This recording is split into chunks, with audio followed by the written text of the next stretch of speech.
So this is a guided meditation for the planet, for Gaza, for the people in Palestine, for the people of the world. It's a healing guided meditation. And we are going to keep the mantras very simple. There is a mantra called Gayatri Mantra, which is very powerful. Very, very powerful. Gayatri Mantra. But it's a little complicated, okay? And because I don't want us to... hey, Jen, it's so good to see you. Because I don't want to trip over energy, you know what I mean?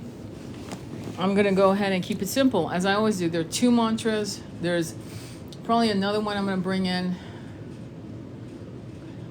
And I'm actually downloading what I need to do right now. Honestly, I don't prepare for these things because you can prepare all day long for anything and realize that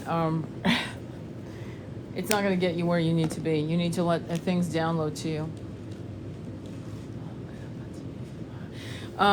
There's a new mantra that, well, it's not new because I tell my clients to use it all the time. But I'm going to go ahead and, excuse me, I'm going to go ahead and write it down. And so you guys can see it. I'll pin it up, I guess.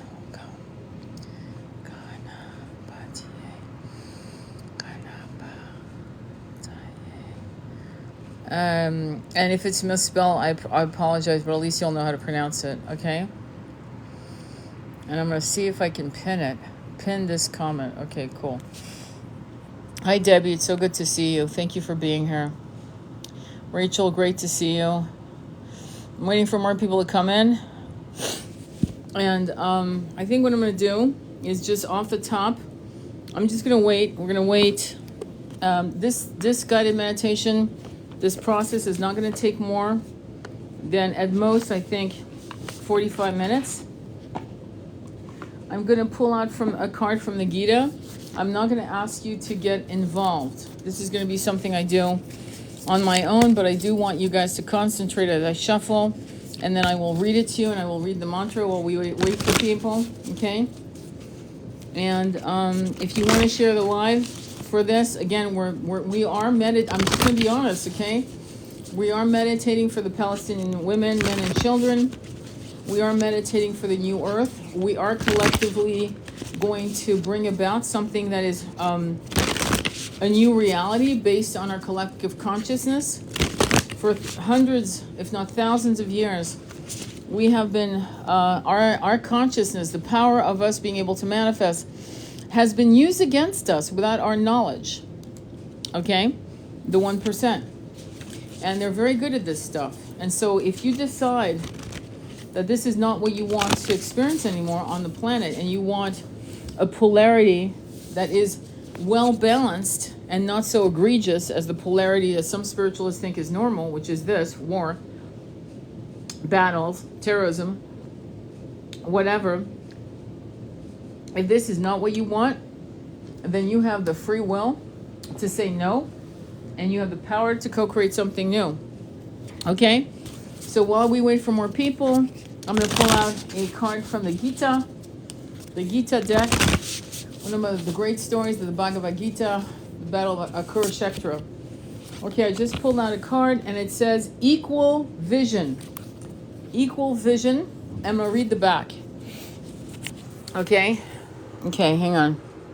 By virtue of transcendental knowledge, the wise see the same divine truth in all beings. Did you guys hear? Wow, this is unbelievable how perfect this is. I'm going to start from the beginning. This is equal vision. This is from the Bhagavad Gita, chapter 5, verse 18. 18 is spiritual material conflict, my friends. 18 is God's master number 9. By the way, just so you really cry and laugh with me, 5/18 is my birthday, May 18. So this is our card. This is our card, and my guides are telling me. Now let me read it to you. By virtue of transcendental knowledge, the wise see the same divine truth in all beings, from the wise and gentle priest to the cow, the elephant, a dog, or even the outcast dog eater. This is transcendental. This is seeing people who have been afflicted by their environment. This is seeing all sentient beings as equal. All sentient beings with consciousness. Wow, this card's amazing.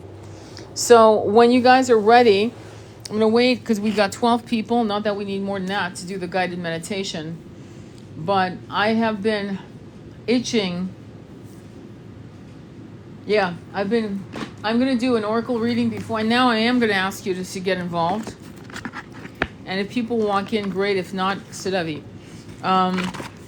I feel as if now I'd like you to give your angels, guides, and allies permission to guide you in this session, in this time that we have together. Okay? And when you're ready, I'm going to see who's doing it, you know, who is going to give me the highest number. The collective is going to choose this time. Is you're going to pick from the top, bottom, or middle. Top, bottom, or middle. Let's go. Top, bottom, or middle. Top, bottom, or middle. Middle. Okay, I'm going to stop. Middle, top.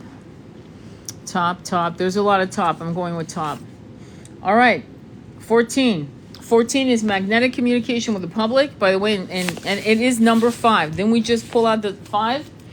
Okay. Give me a minute. Let's read Bhadra Kali. Bhadra Kali. And then we're going to go right into the guided meditation. But we need to infuse our energies with power. And so let's get the divine guidance we need from Bhadra Kali. This is from the Kali Oracle deck. And I believe, yeah. All right, let's do it. Let's begin. 14, Bhadra Kali. Our wild divine mother knows when to become gentle with our hearts, bestowing sweetness that liberates us from fear. Though you may have faced much struggle and challenge on your path, though it may seem only the most powerful intensity could stem the tide of negativity, the dark mother of grace will conquer the obstacle to your freedom with gentleness. She manifests herself now as Bhadra, the gentle. This is what you need to understand. You may not be able to stop anything, right? Today, right now. You may not be able to volunteer right now, today, to stop what is going on with the Palestinian people and Congo and the Sudan and other parts of the world, Lebanon now. The list is growing, okay? You may not be able to do anything with it. But the fact is, and I'm going to repeat myself, many of you did the last one, the last guided meditation. If people can meditate, inoperable cancerous cells, things that should keep them in wheelchairs, if people can meditate, which is what Dr. Joe Dispenza did, he should have been in a wheelchair. Instead, he visualized his healing. He visualized every vertebrae and healed each one until he did the impossible. He healed the impossible. We are on the threshold of the impossible. There is a toxicity that is happening right now, and we are being represented falsely by people who are making decisions that are not part of the collective consciousness of a hell yes. So here you have Bhadra, who is saying, freedom with gentleness. She manifests now as Bhadra the gentle. She will calm the waves of emotion, eradicate doubt. Doubt is the monkey mind. I can't get anything done. Why should my mind, my intention, how can I manifest a ceasefire or utopian planet or a new earth like Eckhart Tolle talks about and the ancient scriptures talked about? A new earth. How can I, little old me, in Kansas, Switzerland, London, Ireland, California, Texas, how can I manifest this? Eradicates doubt and despair and provides safe and graceful passage through all difficulties. Let me continue. Bhadra Kali, or wish fulfill. I just got chills, guys. Wish-fulfilling Kali. It is an auspicious and gentle form of Kali Ma. She is Kalyana, who gives peace and happiness. She is the giver of windfalls and blessings. She appears when a gentle way will best accomplish what is needed. What is this gentle way? Us gathering together to manifest and meditate upon a new earth that is gentle and kind with true and wise leadership instead of greedy, grasping, evil entities who falsely promise the abyss. They tell us it's beautiful, but it's abysmal. So here we have her coming, her energy of the Great Mother coming to help us accomplish. She appears when a gentle way will best accomplish what is needed. Sometimes we are drawn to Kali because we need her ferocity. Sometimes what we learn as we connect with her is that we deserve tenderness, sweetness, and gentleness, and that we have been far too hard on ourselves for far too long. Many of you don't trust your powers. Many of you. And the 1% love that. They love it. They rely on it. They relish on your lack of self-confidence to manifest magic. They've actually been on that. They've ridden us to these incarnations using our lack of self-worth and confidence for centuries. Bhadrakali reminds us that we are strong enough to be gentle with ourselves. If we have been subconsciously sabotaging ourselves, she softly and deftly breaks the pattern. We no longer need to engage in unnecessary drama under a mistaken notion that it is necessary for growth. Sometimes the growth is in choosing to cultivate and apply the kindness, strength, and wisdom needed to disentangle and disengage from drama. It is about finding the inner strength to be true to ourselves in a moderate and peaceful state of being. Raksha Kali, without the protruding tongue, so often associated with fierce forms of Kali, is an expression of Bhadra Kali, or gentle Kali. Raksha Kali has 2 arms, blue skin, and a gentler expression. She is celebrated on the eye of the Buddha full moon in May, which streams an abundant and blissful download of amplified grace to earth. Her presence signifies a time when an unusually powerful cosmic wave of spiritual light is very soon to become available to you. Like a surfer sensing and paddling towards the perfect wave, you can attune yourself to the sublime current of divine energy and allow it to lift, guide, and move you. It is a prediction of an eminent, joyful, and significant breakthrough at this particular time. Greater progress than usual is opening up for you. Raksha Kali is worshipped for protection from epidemics and drought. These are literal and symbolic protection. An epidemic is a mass contagion. It can be swiftly spreading disease of the body, but also of the mind. Fearful collective reactions based on societal conditionings and manipulated through the media can spread like wildfire. The collective psyche of humanity is constantly being influenced. I'm going to read this again. The collective psyche of humanity is constantly being influenced. There are abundant spiritual sources of goodwill and peace constantly broadcasting divine love to humanity. And there are forces of negativity and mean-spirited, disruptive, seeking to assert their agendas through the human collective too. Did you hear that? The Kali wisdom within our hearts, recognizing fear-fueling energy for what it is, no matter if it is dressed up as something else, and knows when and how to stop it. This is why we're here, my friends.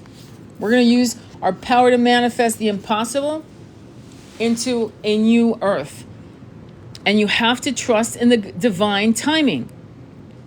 You place your order and you wait. And you wait patiently by not waiting, by continuing your day and sending more. It's like letting a seed grow, and you water it every day. You're not sitting there watching it grow, break, shoot. You're not trying to see if it's going to break ground. You're not there sitting and watching it, but you do water it. You do give it love. You give it attention. This is the one thing you can do, and you can do it extremely well. Let me continue. We're almost done. Kali's presence in our being commandeers negative forces instead of undermining us. We respond to these energies in such a way that our peaceful inner light increases. We become increasingly skillful in redirecting our attention, intention, and action along productive healing pathways. The presence of negative influence does not need to be denied nor decried. It does need to be acknowledged without one becoming overly interested or engaged with it. Kali promotes fearlessness and confidence because she knows how to use all energies, including negative energy, to promote light and awaken and blissful freedom from within the soul. This oracle indicates that your heart has the wisdom to transform even the most negative experience into a source of healing and freedom. You will not be negatively influenced by others. Although powerful in effect, your healing path shall be gentle. Another expression of the gentle side of our dark mother is Shama Kali, the peaceful blue goddess. Her presence teaches us that it is not always effective to fight fire with fire. Did you get this? That's why we failed for hundreds of years. We fought fire with fire, or try to overcome force with greater force. We have never truly. It worked for a minute, and then a new force, just as evil or more evil, would take over. We are here to collective escort Pachamama, Bhumi, Gaia into 5D. We are here to cease fire upon the people in Palestine. We are here to pull down the veils of illusion. And we are here to imagine a beautiful planet where its leadership is wise and loving and kind. Her wisdom is that of a gentling nature, able to calm, disarm, and diffuse. There is not always a need to try and grapple and conquer. Sometimes the need to simply to let go. Nothing rightfully yours shall be denied to you. The simplicity of this can confuse those who have learned they need to pick up any gauntlet thrown by any person at any time. Just because another has created a reality for themselves and has attempted to draw you into it, it does not mean that you must participate.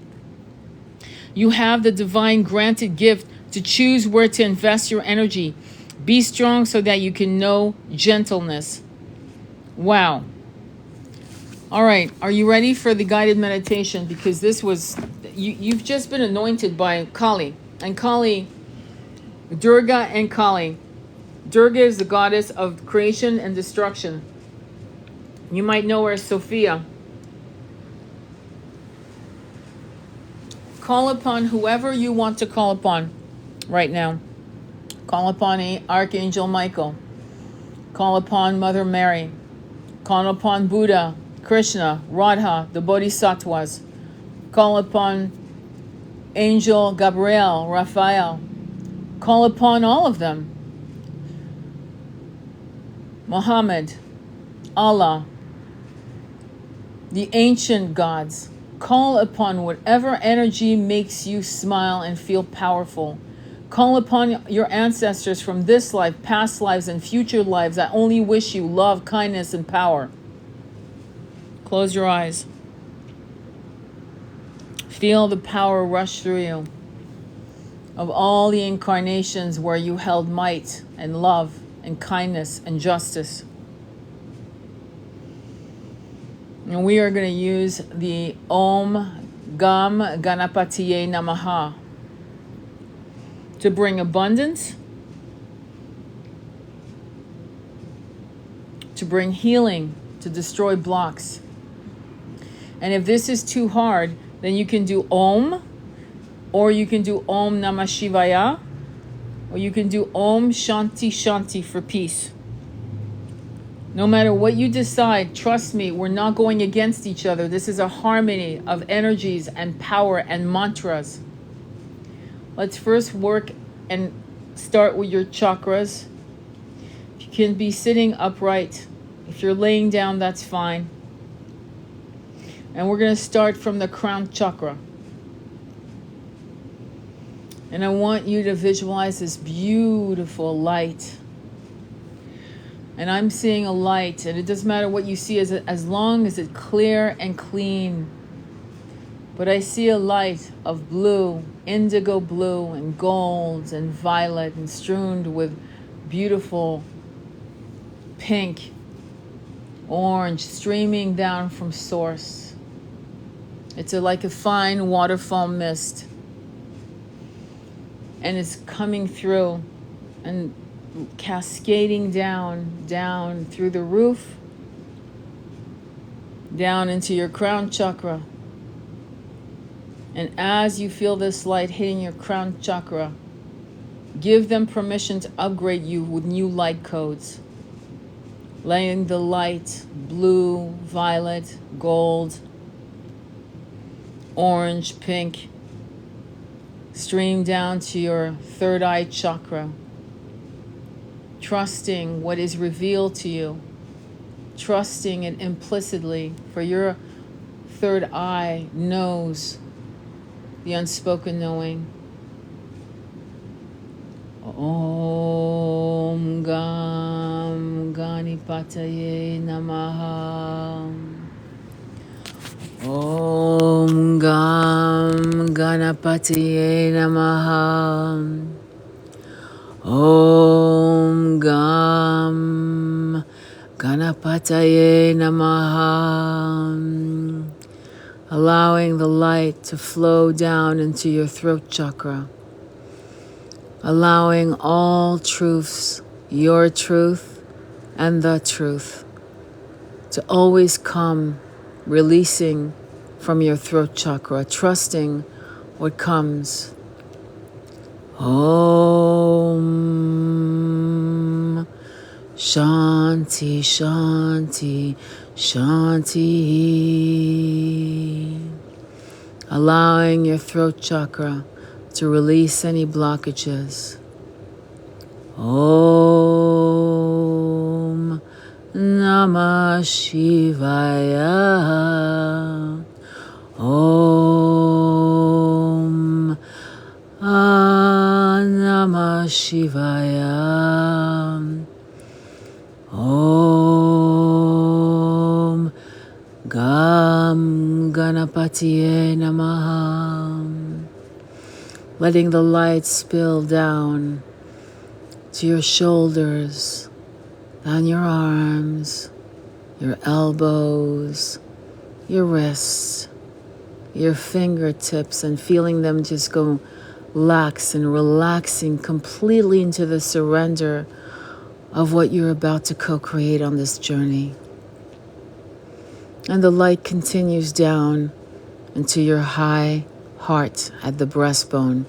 Beautiful gold, indigo blue, violet, white, pink, and orange. Om Namah Shivaya. Om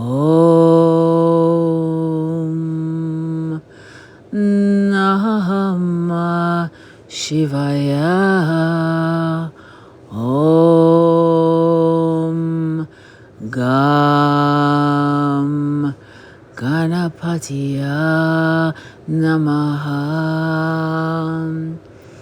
Om Shanti Shanti Shanti. Allowing the light to spill down into your heart chakra, right between your chest. Feeling the light of gold, indigo, violet, white, orange, and violet, pink. Om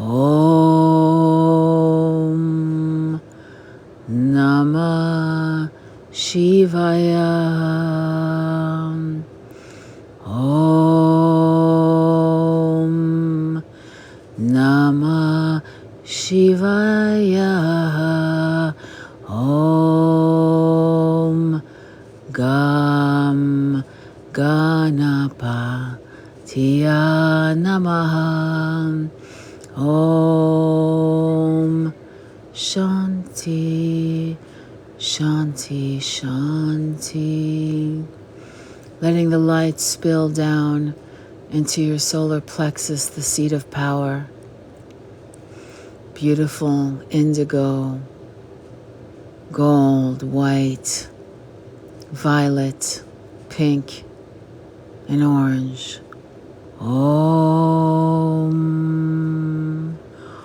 Om. Om Namah Shivaya. Om. Om Namah Shivaya. Letting this beautiful light drop down softly into your belly button, the Hara chakra, also known as the womb chakra. Om Namah Shivaya. Om Namah Shivaya. Om Shanti, Shanti, Shanti. Om. Letting the light go 2 inches below your belly button into your sacral chakra, beautiful gold, violet, indigo, white, pink, and orange. Om Namah Shivaya. Om Namah Shivaya. Om Shanti, Shanti, Shanti. Om. Letting this light fall right into your root chakra. Om Namah Shivaya. Om Namah Shivaya. Om. Releasing anything that no longer serves you. Feeling grounded and empowered, and now letting the lights spill across your hips, splitting in two, down your thighs, knees, shins, ankles, the top of your feet, your toes, letting it spill down through the floor, down, down into the center of the earth, getting rooted there, calling on Pachamama, the great mother, Mother Earth, Bhumi, Gaia, connecting to her, feeling her love surging through you, connecting yourself to Source, God, the creator of all, the one of 1,000 names, the one who created us all, and Pachamama, your home for these many incarnations. Om Namah Shivaya. Om. Feeling the peace that is your birthright, that is the birthright of every sentient being. Moving your energy to the people in Palestine. Put your right hand over your heart chakra and pull your left hand straight out in front of you, as if sending energy from the palm of your hand, healing energy, and you may feel an electric current emanating from the palm and fingertips. Send that energy now, healing energy, giving strength, giving resources, water, food, to be seen, to be heard, so that their suffering is not for anything, but for a change, a manifestation of a new earth, where people live together in harmony, and the polarity is something that is manageable, that is honest.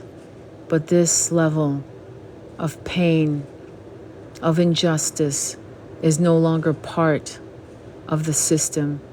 There is no system. There is balance. There is love. Love for the people of Israel.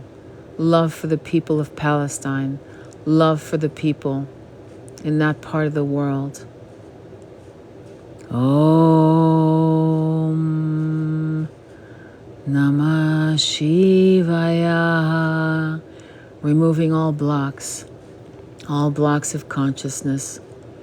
See the people awakening as if they've been in a deep slumber, and suddenly they are awakening to the truth of the connection we all feel for each other, that we are all brothers and sisters, and what we want, what they want, is harmony. There is enough for everyone. There is no need for grasping or stealing or maiming or destroying. All we need is a collective awakening. Send that awakening energy to the people of Palestine, to the people of Israel. Om Namah Shivaya. Ceasefire immediately. Ceasefire immediately. Visualize the UN doing something historical, extraordinary, whatever it takes to veto the veto. Om Namah Shivaya. Om Namah Shivaya.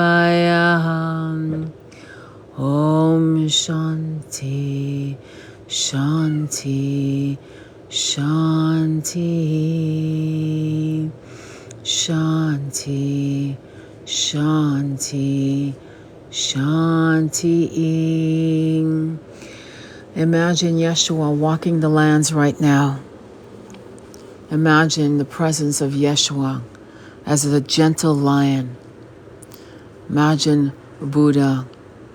Imagine Krishna. Imagine Mother Mary. Imagine Mary of Magdalena. Imagine Sophia.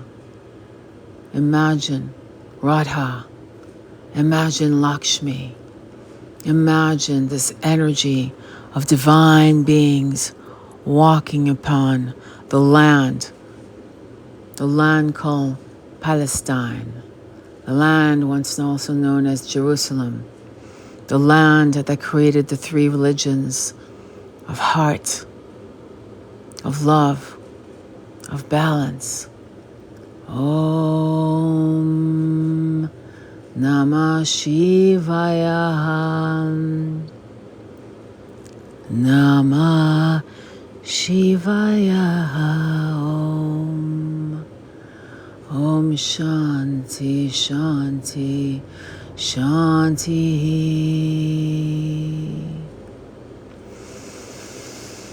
Blessings, blessings, blessings, brothers and sisters. Thank you, thank you, thank you.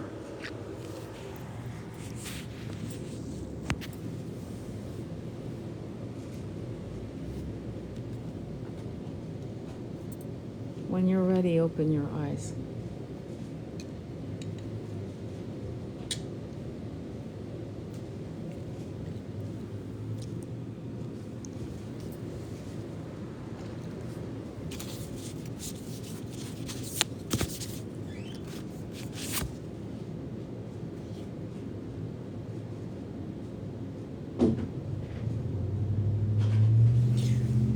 I've just pulled a card for you. Again from the Bhagavad Gita.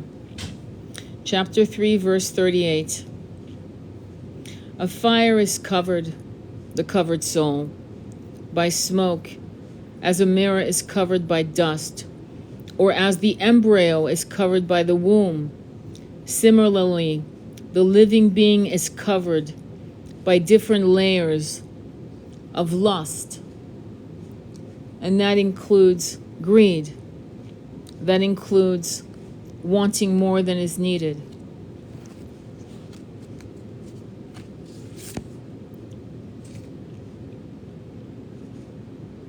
That's beautiful. Thank you, Letty. You were all very beautiful because you brought your energies together. And you believed that you matter. You believed that your energy can heal remotely. And that belief system is going to help you in your own personal journey. King Deseric, very nice. You're welcome. That was beautiful. It was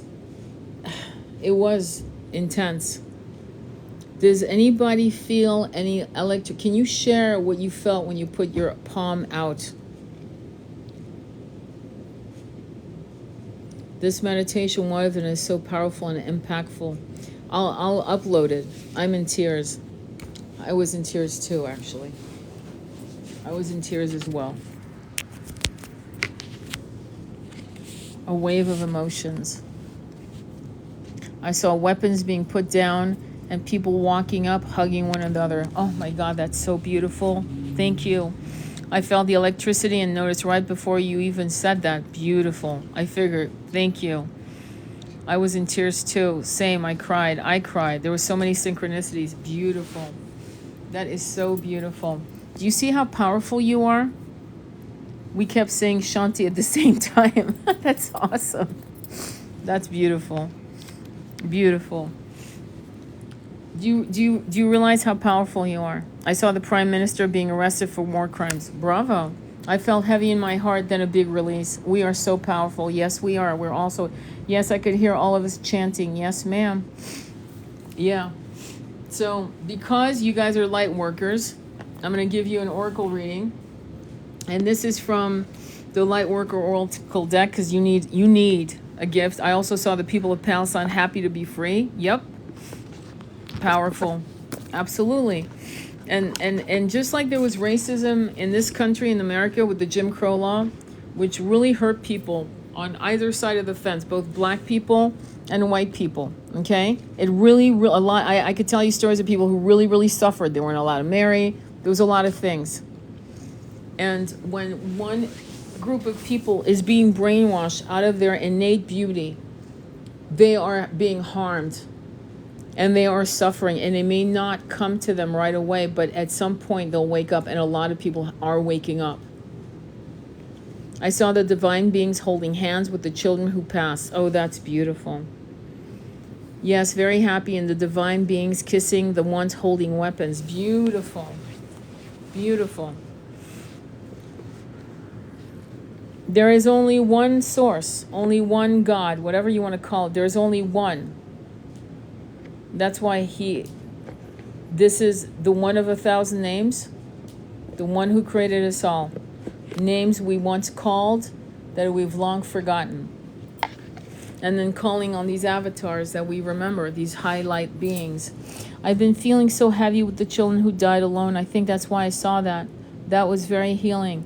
So you actually visualize some beautiful healing for the children, because the reality is that when people die in that kind of consciousness with fear and being alone, some of them, they're not able to step away into the light right away. Sometimes it takes a few days. In other words, some of them are trapped here until they realize they're no longer in the body and they're able to release, do you understand, out of this realm. So that was beautiful, Rachel, that you saw that you were able to see that. I've been feeling, so that was big for you to do that work. The children are constantly on my mind. Yeah, me too. Very, very, very, probably one of the most tragic things I've ever witnessed in this incarnation. Anything else that you experienced and saw? Because it's really nice for people to see that, to hear that. Yes, happy in the divine beings kissing the ones holding weapons. I've been feeling so heavy with the children who died. I think that's why I saw that. I saw the divine beings holding hands with the children who passed. I'm saying all this out loud. We are also powerful. Yes, I could hear all of us chanting. I also saw the people of Palestine happy to be free. And everyone cried. Damn near everyone cried. That was amazing. So I'm going to do one more last oracle reading to see what the message is from the divine. And we're going to hospitals getting supplies with fresh food and water. Fantastic. Yes. And I felt and saw the beautiful light energy of all the colors emanating within myself and my chakra. Wonderful. And I keep seeing the Gaza Strip. I keep seeing Palestine. They're saying all kinds of ridiculous things. I just keep seeing it beautiful. And it's a place where some of you will actually go visit, and you'll be awed at the beauty of the architecture, and many of the mosques will be rebuilt. The temples, the Christian church, it will be rebuilt. And we will have these kids that have witnessed this and survived this. Many of them are going to be some of the greatest artists and poets and scientists, and some of the great thinkers will come out of this, believe it or not. I know this sounds horrific, but some of the great thinkers are being created as we speak. And then it flooded out of me, but still was within and spread to Palestine, to Mama Pachamama, the whole world and universe and all timelines. Yes, across all timelines, across all directions, past, future, and present.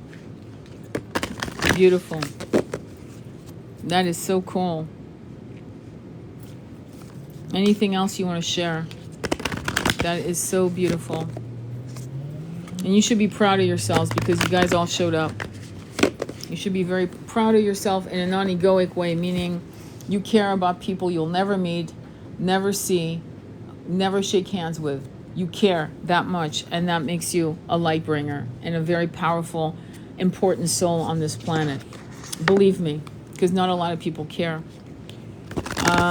So I'm going to ask you to pick a card from the top, middle, or bottom while I shuffle. I'll read the content. There's a message here for you, I'm sure of it. All of you. Okay? Ready? When you're ready. Again, I'm going to stop. Top. Okay, I'm doing top. Grounding. Okay, so now I did top. Perfect. So now grounding is number 15. 15 is the magician. I'm not kidding. You guys are getting cards that are blowing my mind because I do numerology and all kinds of things. 15 is the magician in Kabbalah numerology. It's also 1 + 5 is 6. It's the lovers. You've made the choice, but it's also 6, which is talks about co-creating with the universe. Okay. And so it's pretty, it's mind blowing. 15. Okay, so let me read it to you. Okay. And it's a symbol. It's a woman who has planted a seed into the ground, and she's looking to see if it's growing. All the roots are very strong. Okay, so you can see the roots, And what's coming out of it is this incredible light pouring up, out of, piercing through the ground to bring its magic, its manifesting magic. Okay, let me read this to you, okay? So settle in. Hey, another synchronicity I focus on, a lot of grounding myself during the meditation. That's awesome. That's crazy. I love it. Okay, so sit back, listen, and let's begin. You love and long for the free and open spiritual dimensions of light. Yet your soul yearns to feel, touch, and embrace sacred healing beauty in forms of sound and color. Can't make this up, guys. Your freedom-loving soul was designed to take delight in joy, beauty, and comfort, expressing those qualities in this world to help all beings. You guys, wow. To increase your spiritual capacity, to revel in joyful grace, you need grounding.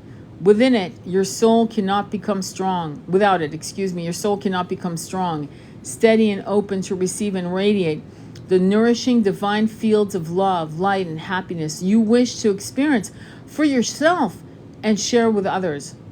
Your dreams want you just as much as you want them. Grounding helps you bring your dreams to life in your world, which is where they want to be, with you. When a reminder comes from the higher guidance to ground yourself, it is a loving encouragement, never a judgment. Grounding is a spiritual version of remembering to call your mother. It is a chance to check in with what is happening in your physical life and make sure that you are giving appropriate time and energy to what really matters to your heart. It is taking time to appreciate the beauty of the natural world and the love in your relationship. It is also about making sure that your spiritual work is being applied in your life in ways that help you to mature and grow as a human being. It is a reminder to speak your prayers rather than think them. So it's best to sometimes chant your mantras out loud because they have magic. Sound has magic. So again, it is a reminder to speak your prayers rather than think them, perhaps even to dance to them, to create a colorful flower offering for an altar in your room, or to sing from your heart to the universe. Your body is a sacred instrument of soul. In what ways could you express gratitude for your body and for your life? This will help you ground more fully. Guidance to attend to grounding often comes when there has been an increase of light to the higher chakras through meditation, prayer, or asking for more conscious channeling or connection with spirit. You might be on fire with ideas and inspiration, but struggling to express them all methodically, practically, and physically. It is something like trying to cram an ocean into a teacup. This oracle is a reminder to incorporate body-focused meditation, exercise, or relaxation to your lifestyle to help you ground the spiritual light through your entire being. Exercising your body so it can move the energy that you call in with your light work help to ground you and release tension from congested energy. Can you give yourself permission to move in a way that feels freeing, strengthening, and expressive? There is something that wants to flow more readily in your life, but sometimes we unconsciously hold back out of fear. Soften with trust and know that you have it within you to respond creatively and constructively to whatever arises in your life. When you feel inwardly guided to ground, your soul is often preparing to receive a fresh influx of spiritual light. There is a higher consciousness that needs to be accessed to continue your soul's journey, ringing in the ears. Not eating like you used to, not wanting to eat foods like you want to, needing to be in nature, needing to ground yourself. I don't care. I've walked barefoot in the snow, not for long, obviously. Needing to feel that crushing ice beneath bare feet or sand beneath bare feet. It's that body that has carried some scars, aka impressions from other incarnation, that needs releasing. When you feel inwardly guided to ground your soul, it is often preparing to receive a fresh influx of spiritual light. There is a higher consciousness that needs to be accessed to continue your soul's healing journey. Grounding will allow you to access the necessary energies naturally and safely, providing a strengthening container of the physical body, supported by the steadfastness and consciousness of earth. Your soul will be more able to express its mission through your physical body and help many beings in the process. To focus on grounding, take care of your body. Be sure to get plenty of hydration and rest. Many of you tonight, if this is night for you, take a bath, a salt bath with Celtic salt. Get your favorite crystal, put it in the bath. Energize the bath. Infuse the bath with high vibration by chanting a powerful mantra. And then step in. Eat nourishing foods. Ground your emotional life through creative expression, such as drawing or writing in a journal, or perhaps through creating art, poetry, music, or dance to express your feelings. Practice how to soothe and calm yourself back to a contented, trusting, and peaceful state of being where you are grateful to live your life. This can be done by talking to yourself in a gentle, loving, encouraging voice, reassuring yourself that everything is working out according to a higher plan and you are very loved. This can give you the confidence to embrace, challenge, and believe that you can heal and grow through any circumstances in your life. Guided meditations and relaxations that help you feel connected, peaceful, and loved will also be helpful. You'll know when you are grounded because you will feel connected to yourself, embodied and aware of your mental and emotional energies with a sense of well-being. If you are not feeling that way, this oracle says that you can. Grounding is an act of will and often an act of patience. Explore your personal process for grounding according to this guidance, and you will relish the empowerment and clarity that comes with it. This is beautiful. I struggle to absorb all this information. I'm so new to all this. Well, this will be uploaded on YouTube. Another synchronicity, I was chanting. I felt the urge to sway from side to side, and so I did. Very, very good. Very, very good. Yes, quite often in a meditation, if you feel like swaying, placing your arms above your head, dancing like a belly dancer, but you're cross-legged on your, tush. Yeah, absolutely. No problem. Do it. You're still meditating.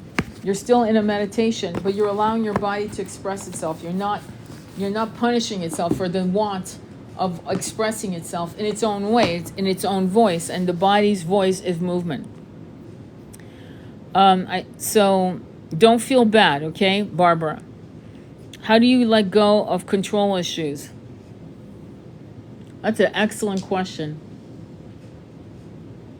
Well, first of all, you have to understand that the control issues are based on fear. Because people who are always in fear, who don't trust other people, who have been fucked over by other people or situations, have control issues. So the first aspect you have to do is work on understanding your fears. And once you understand what it is that triggered your initial fears to become, no offense, a controlling person, control issues, right? Once you understand what it is, that then you can start healing and soothing these aspects, realizing that you're always in control. And to be okay with people you can't control. Do you understand, Eva? So if you're okay with understanding what it is you fear, then you can heal that. Once you understand that about yourself and you realize that you cannot control other people and you surrender to that truth, just like Source, God, whatever you want, can't control us. We have free will. Did you know that? We have free will. No, leave me alone for a minute. It's my dog. She wants attention. We have free will. And it's a double-edged sword. And free will can be very, I'm not going to be so dark tonight, but it can be very, very, destructive. So first, become fearless into yourself.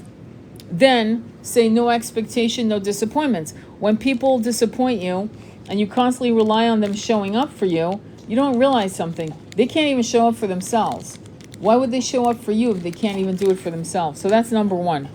Number two, once you realize that in a real visceral way, then the next step is for you to say, the one person I can control is me. I have light beings that surround me. Everybody wants me to win. The universe has my back.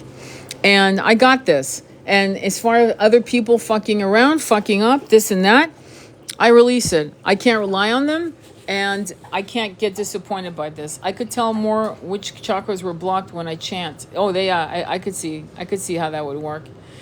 So it makes sense. Thank you. I struggle with that a lot. I understand. It's a struggle many people have.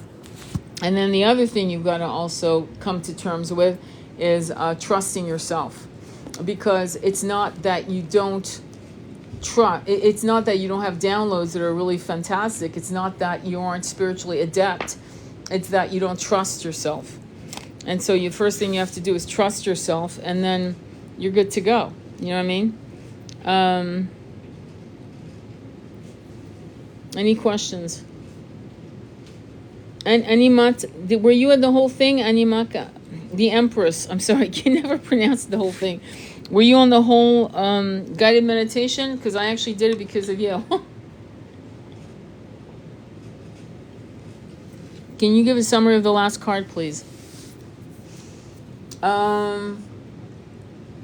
Grounding yourself.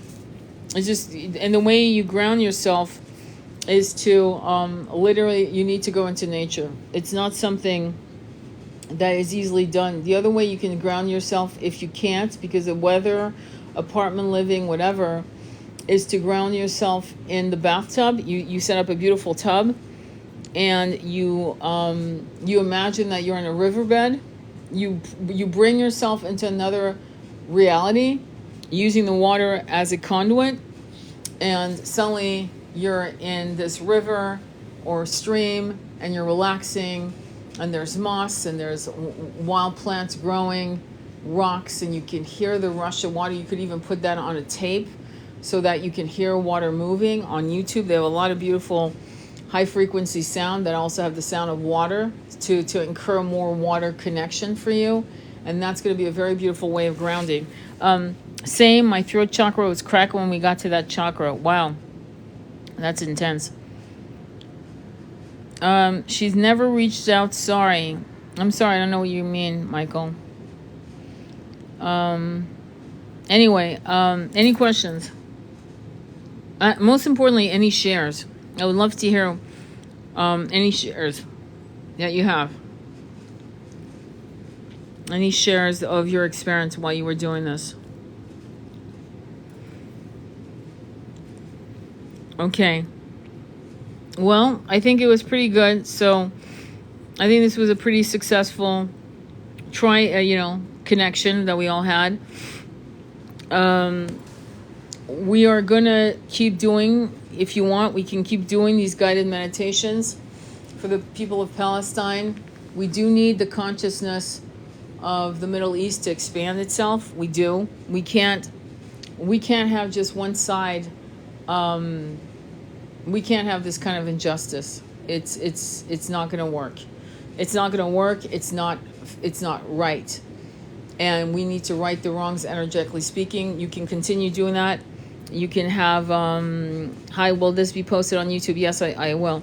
I love all the guided meditations you do, so yes, more and more. All right, cool. I always post these, so I will definitely post these. So make sure to try to put 2-3 minutes of your meditation, if you couldn't be so kind, towards what's going on in Gaza with the ceasefire. I don't know how many of you live in this country in America, but our government they're not getting it. And when you are a spiritual person impacted by the current infrastructure that subjugates you, right? Which we've seen throughout the centuries. It impedes your ability to freely express yourself spiritually. I hope you get that, right? So what affects others affects us because it exhausts us. But I was more focused on the children. I wanted to picture the divine beings present during the UN meeting too. But I was more focused on, well, it's probably because you were being pulled to the children, Rachel, because the children who have not been able to cross over yet, because they are in shock, okay?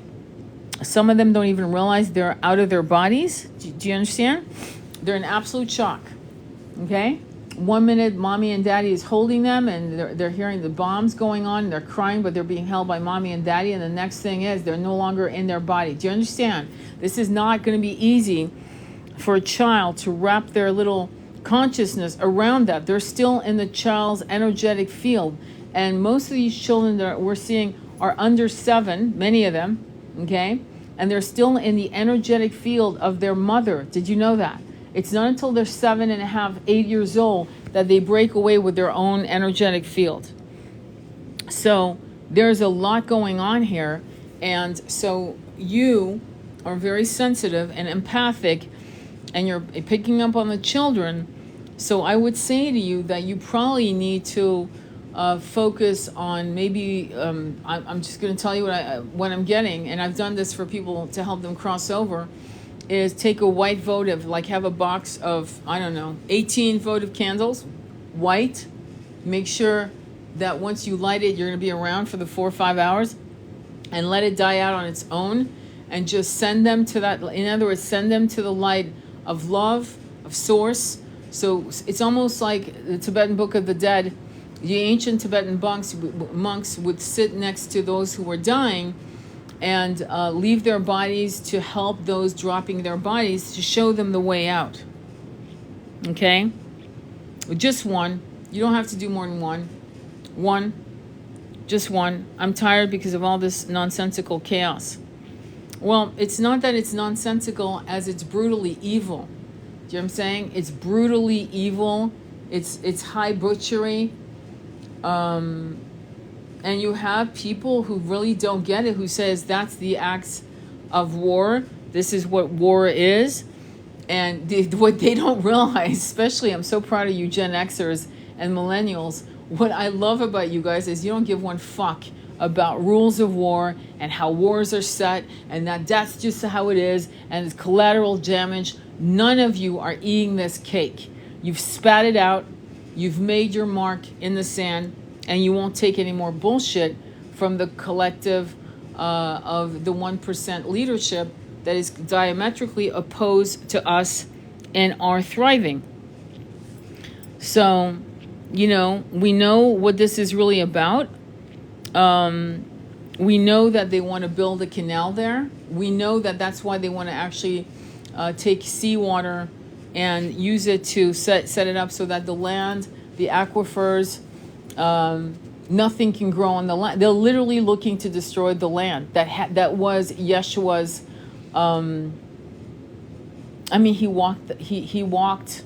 He walked that land, all of it.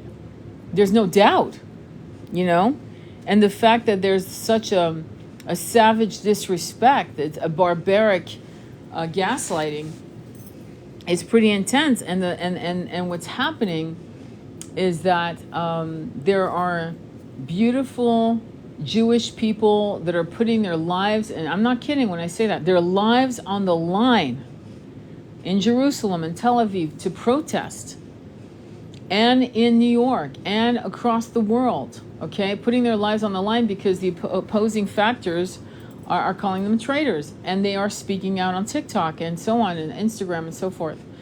And then you also have Palestinian journalists, UN. A lot of people have lost their lives. I have a new connection that I made, and I didn't know she's Irish, but I didn't know she was a nurse, and she was trying to, get the paperwork to go there, to donate her time to go to Gaza, to go to the West Bank, Gaza, wherever the hell they would send her. And they won't let her go in. So be careful of donating money, okay? Because I'm seeing a lot of people that are acting like they're wearing the keffir and all that, and saying, "Oh, donate money, we'll send them." I'm like, how the fuck? Nothing is getting through, okay? Nothing is being allowed in, okay? So how are supplies being bought if all the supplies are being destroyed? Egyptians tried to supply a huge amount of bottled water, and it was all destroyed. So be careful who you donate money to, because it could be a scam. All right? So make sure you know the source. And I feel that for many of us, it might be time for us to make some, I'm literally getting that download. So it could be that we need to call Save the Children. we need to call the UN instead of our own particular government. The UN, why would they let one country, ours, the US, and I'm embarrassed to say I'm half American, I'm embarrassed. Why would 13 people say yes to a ceasefire and one person raise their hand while they're scrolling their phone because they're bored? Oh my God, we're bored. We're going to talk about the loss of lives. Wow, I'm so bored. I can't wait to have my dinner. I mean, the guy has no respect. He's definitely not a diplomat. But why is it that the UN has allowed the US to veto when 13 countries said ceasefire and the UK didn't vote at all, right? So is that a democracy? World War II is way gone. I don't think we owe that debt anymore. I think World War II was won, and that was like how many years ago? 73 years ago. I don't think we owe that debt to our own country anymore. I think it's time for the UN to step in and shove the US's vote up there, you know what? And to say, we don't care. This is a democracy. 13 countries have said ceasefire now, and we're going to do it. And we're going to veto you. There's been a lot of things that we have not gone and done. And we have, like I said, we've had way too many greedy politicians. And I think it's time also for many of us to start looking at third party and get very, very serious about the third party. Okay? Because there is no lesser than two evils. That's not working. And it hasn't for at least 30 years. No wonder I felt hesitant to donate to those Instagram ads. Be careful. I told another reader psychic about the meditation. She said, oh, I donated already. She doesn't get it. She doesn't get it. She doesn't get it. There are people who are psychic, but they're not so psychic. Okay? Because when you're psychic, my friend, you pick up on energy and you pick up on the troubles of people. And it's like you walk into a room. You know how have you ever walked into a room and you smell the aftershaves or the cologne of a person that just left? That kind of pain across the world is how it feels. You walk into an energy field and it hits you, and you know there's a presence, but the presence is filled with despair and grief. I donated already. This is like a bad parent that never hugs their child and never gives them attention and just gives them toys and is never present for any major holidays and is never there when they graduate different levels of schooling and is never there, but there's always a check on the table or a check in the birthday card. But there is no love. So shame on her. Shame on her. She's the same reader that told me that not to send healing energy to my twin. I'm sorry if I'm laughing. Guys, be careful of charlatans. Somebody sent me, and don't say anything, girl. You know who I'm talking about. Somebody sent me a link on a guy who has a lot of followers on ayahuasca, and his eyes look dead. Not dead in a bad way, just not enlightened. And then I sent her a picture of one of my shamans who does ayahuasca, and the light, the bloom, the brilliance, the shine, the depth of this man's eyes compared to this guy going, yeah, I am an ayahuasca shaman. You know, just a complete twin flame universe shit show, a complete fraud. Please look at people's eyes and sit there and really look at them. And it's funny I say that because you can't look at mine, but you can hear my voice. And the other thing I actually listen to, believe it or not, is voices. The third thing I do is the way a person shakes my hand. And the way a person walks, the way a person moves, the way a person acts. There's all of these things. But if you can't look at somebody's eyes, listen to their voice. Listen to how it feels in your body and how it doesn't feel in your body. And just because they're peddling something really high vibe, it doesn't mean that they're high vibe. You know what I mean by that? So be careful. But when somebody says, she told me not to send healing energy to my twin, it's like, I don't know. It's like twin flame, just look in the mirror. There's your twin flame. Look in the mirror. Okay, yeah, don't give yourself self-love. That would be horrible. And your twin flame is experiencing the underbelly of your reality. If you're not addicted to something, they are. If you're not dealing with jealousy, they are. If you're dealing with jealousy, they're erupting it out of you. You know, anyway, for anyone to say to never send healing to someone who needs healing, to someone who's suffering, to someone who's self-destructive, it's not going to drain your energy. You just send healing, you move on with your business. I can't stop thinking I'm so miserable without... Okay. Well, she said it was preventing him from being accountable. No, actually, every twin flame I've told to educate the twin has come to a more understanding of themselves as spirit souls. When you allow the twin to be clueless, it's like saying don't teach the twin how to read. Because the minute they know how to read, they know how to read. Why would you not teach someone to know how to read? It doesn't make sense. Oh, well, they might read the wrong books. Yes, but then you're there to give them the right books. You know what I mean? It's like, it doesn't make sense to me. My twin is in his dark energy. A lot of twins are in their dark energy. And which puts you in your dark energy as well. It triggers you into your dark energy. The question is, we all have dark energy. Let's not bullshit each other. And so if you have dark energy, as I do, what are those dark energies in you? And the reason why that's very triggering to say to someone and very triggering to receive is because you have dark energies, as do I. Find out what the hell they are in you. Is it jealousy? Is it fear of not being enough? Is it needing all kinds of attention? Is it, what in the hell? Is it self-destructive behavior? Is it self-sabotage? Is it meanness? Is it greed? What is it? And look at it. Seriously, all of us, you know. And we can't be together. He believes his own lies. I love him so much, but I can't be close to him. He believes his own lies. Well, when somebody believes in their own lies, depending to what level that is, they had to learn how to fabricate lies to make sense of their life, or else they would have imploded. And that usually begins in childhood. Comes with childhood trauma. So the first thing I'd say is, what happened to them in childhood? How bad? Accusations of cheating coming from him. I'm self-sabotage. Accusations of cheating from him. Yeah, okay, so that there's a lot there. Yeah, he's been messed up. Luna. Okay, Mr. Happy, Mrs. Happy, this is not the place to do this. Okay, I'm being real with you. If you want to learn how to be in a twin flame journey, you're in the right place. But if you're just going to come out with like little post notes for someone who's probably not going to see them, except for us, that's not going to really amount to much. Just letting you know. Thank you, Mattis. I really appreciate it. Thank you, Letty. Appreciate that.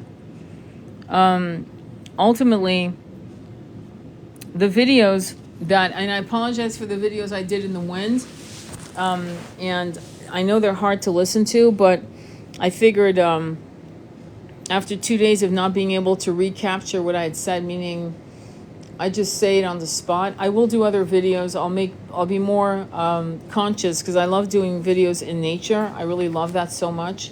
But yeah, I didn't realize how brutal the winds were going to sound like. So in the future, I'll be doing more indoor videos again, and you'll be able to hear them more clearly. But the 2 videos on the broken masculine, I also uploaded 2 new lives. You may definitely want to look at it. One, it was a very intense video on the broken masculine and how the broken masculine is created. I highly recommend you go look for that. Highly recommend, okay? So I'm going to be uploading that. I uploaded a video where I was in nature. You'll check it out. Really cool. I think we talked about a lot of things. Can you be in a state of not being able to reunite with your twin permanently? Yes, absolutely, because you might not be able to fathom the levels of miracles that can happen with a twin, and massive, almost damn near immediate healing happening from being ground to dust. Sometimes being ground to dust is what it takes for a twin to recapitulate every move they've made, he, she, whatever, and to have it fall apart within their hands and realize that they really screwed up and that you are the love of their life and that all of this may not make sense to them, but it is real, it is true, it is a binding soul contract, you know? No blocking, but in silence by my decision, hoping it brings clarity for both of us. Well, you're going to have to move through that and see what's what for you. My twin blocked me 2 weeks ago. I'm really sorry about that. That's just not good. That's not good. And let me see what else. I feel like when you're in this kind of pain, okay, from separation, and because you're here, clearly you've shown this to yourself and to me and to other people, is try to concentrate on healing others. Since you can't heal your twin, heal others. Try to be in service to other people, okay, while you're in pain. Thank you for the rose. Thank you, Rachel. I really appreciate it. So, thank you. So, silence is okay, but if you feel divinely guided to send a message that isn't "I love you, I miss you," but is more of a link that could help them wake up, then I think that would be really beautiful, fantastic, right? It would be best to do that. You understand? Yeah, just don't ever bash your twin. Yeah, I've been there, and out of absolute frustration.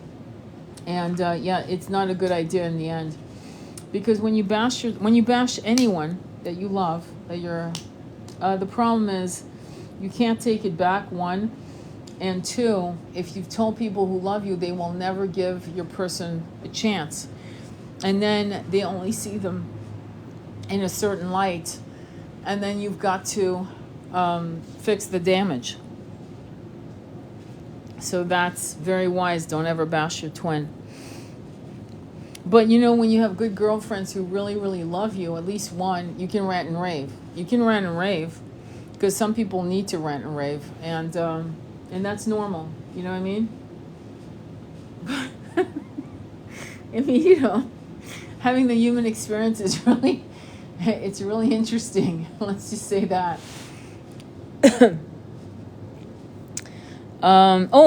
Also, I'm so glad there's some men here. So I'm trying you guys to get on Discord, because I want to put together ASAP before Christmas. That means ASAP, like this week, a group of men to get together to talk about their beloveds, to talk about separation, to talk about spiritual alignment. Because the thing, and I did a video on broken men and how they're created, and how we as women, broken feminines and divine feminines, we need to do better. And I didn't bash us. I just kind of, basically, we are the caretakers. We are the womb that carries life into this world. And in other incarnations, I can tell you, I was a good man, and I've been an asshole of a man. So I've been both types of men, good and ridiculous. And as I've been a woman that abused power and a woman that was afraid of power. So I've had many incarnations, just as all of us have had. So I'm looking to get a group of men. I'm looking for 3 or 4 men who are going through a spiritual awakening, who can't speak of it to their friends, because maybe you guys have buddies that are buddies, but you can't talk about this awakening. And it could be that it's crowding you. It's crowding you within your own mind. And it could be making you feel like you're going crazy. So if any of you want to join this group that I'm putting together ASAP, because what I've noticed about women is that we'll have at least 1 or 2 women we can talk to about anything, nonsense, spirituality, we usually have different women that we can talk about certain things. And men have, no offense, okay, I'm saying this, have one type of male, a masculines that they hang with. And if they evolve out of the conscious frequency of that group of the masculine, and they're going into an evolution of spiritual awakening, that group of men can't follow them. So at that point now they feel alone, and it's very devastating to these men. because they have nowhere, they don't know who to go to talk about some of this woohoo shit happening. Dreams, synchronicities, downloads, telepathy, just incredible magic going on. And their feelings for the pain that they have in separation. So if you're a man, go on the Discord and let me know. Okay, so Michael, so can anyone, again, every time I do this, I'm sorry, I should have copy and paste.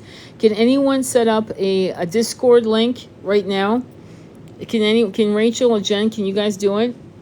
Because Michael, I'd like you to join our Discord, especially if you're yeah, exactly. Especially if you're the Divine Feminine. That's what I'm going through too. Oh, you're going through that as well? It's funny too, because I'm seeing certain broken feminines and divine feminines who are more the masculine. Today I had a client I did a reading with, and I said to her, you know, I'm realizing something, that you're really in your masculine energy. Like, you're not in your feminine energy at all. Like, you're very feminine. Like, physically she's very feminine, don't get me wrong. But in her way that she approaches shit, yeah, she's, let me see if I can, oh, thank you. You pinned it. Okay, so Rachel pinned it. And please just do a screenshot ASAP, okay? So some of you as women, you may have high heels and you look fabulous and you're hot and all that shit, but you are actually, you're the masculine, okay? And so your friends can't follow you. You've got girlfriends that just, or maybe no friends, you can't do it anymore. So with that would be a group that I would put together for you. Because I understand how to toggle between a very deep, entrenched masculine energy being embodied in the feminine. That can be very harrowing because you're alone and you've forgotten how to tap in to that little girl in you. Okay? Click on the link and join us. Perfect. Thank you, Jen. Okay? How do we sign up on Discord? So just go ahead and we just put it on here. And the cool thing is that 2 nights ago, we broke away from this group here, and I sent a link to Zoom on Discord, and we did a Zoom talk, and it lasted like bloody hell. I think it lasted like 2-3 hours. I'm not joking. It was pretty amazing. So copy and paste the link in your browser. Yes. No friends. Yes. Well, that's it. That's you. Okay. So some of you it's because you are the masculine. For some of you, that's true. For some, all of you, do a screenshot of what Jen just did, or hit the link. Okay, you've got 28 seconds left, or copy and paste on your browser. Or so, what the heck do I do if I'm very masculine and DF feels like I'm going insane to be divine feminine? No, I mean, that's what I'm saying, Michael. I can't give you all the answers in this one little blurb called Alive on TikTok, where I can't even hear your voice. You can't even express more than a sentence. I can't give you shit here. So you need to go on Discord, and then I'll have to put you together. If I'm very masculine and I'm a divine feminine, it feels like I'm going insane to be divine feminine. It happens to a lot. There's a lot of different energies. And if you're around men, you might also need to move from the groups that are feminine and the groups that are masculine. And I may actually do co-ed groups as well, which I've done, because we have to talk about homosexuality, bisexuality, what makes, what's happening here. And if everyone agrees on the androgyny, the truth of the androgynous soul, then everyone can actually co-create some pretty awesome groups. I'm joined, but how could my TF join the men's group? I'll send you all this information. We'll send it all to you. We're putting it together, and we're trying to do it ASAP. Send him the link to Discord and tell him to look for the conversation on it. Yeah, I need Tony to put a men's, literally it says men's group under our Discord so they can find each other. And also, I have some people who are in Norway. Is anyone from Norway or Sweden, that part of the world? Anyone? Okay. Oh, thank you, Jen. To talk about my twin, my dream, sign angels, all the things. Yes, exactly. Yes. That's why the Discord is great. And then at some point very soon, I'm hoping soon, I can get off my ass and set up Patreon and set it up so that I send a link and we can do just Zoom calls, audio Zoom calls.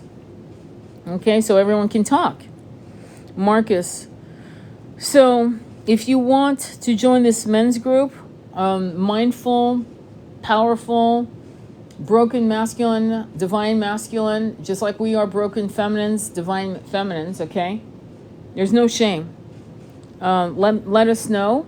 Like, just go on and say, and whoever, will just say, hey, I'm new. On the general chat, say, I'm new. I'm a divine masculine. I am a masculine. I'm here to find my people, my tribe brothers, and we will put you together, and then we will set up a Zoom call. Okay? So we can get this ball going. All right? Because there's no way and specifically the masculine is not able to navigate this shit. And a feminine that's in her masculine, yeah, this is not easy, okay?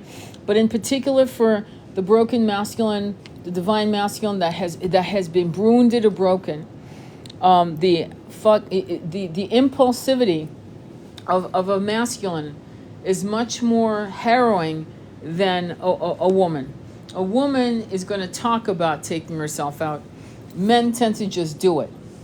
And so rather than lose our brothers, we'd rather make sure to gather them under the roof of protection and honoring them and helping them and them having each other. You know what I mean?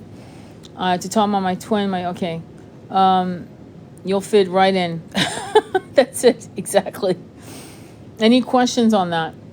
Any questions? Because we did have this wonderful guy who he disappeared. All Good Vets. He was setting up a group called All Good Vets, and I have no idea what happened to him. It breaks my heart. And any other shares? Any other shares? Any other comments? I want to thank you all for buying the book Recall. I do want to thank you all. He was a vet on TikTok. Yes, he was a vet, and he was called All Good. I said to him, call it All Good Vets, because his last name is All Good. And he did it. Yeah, absolutely. We look forward to seeing you. So Recall is number 68 in chakra studies. Oh no, we lost contact with him. Oh no, exactly. Yeah, so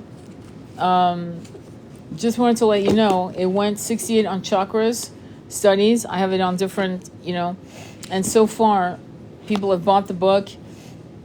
And whoever wants to leave a review on Amazon, it's very hard to find the book. If you search me, it's best to, if you want to buy the book, do a review on the book, go on my profile, on my link tree, go right back to, when you had the link originally to buy the book, if you bought it, and then leave a review. And I would hope it's a 5-star review. Is Jason in here? I don't know. I hope so.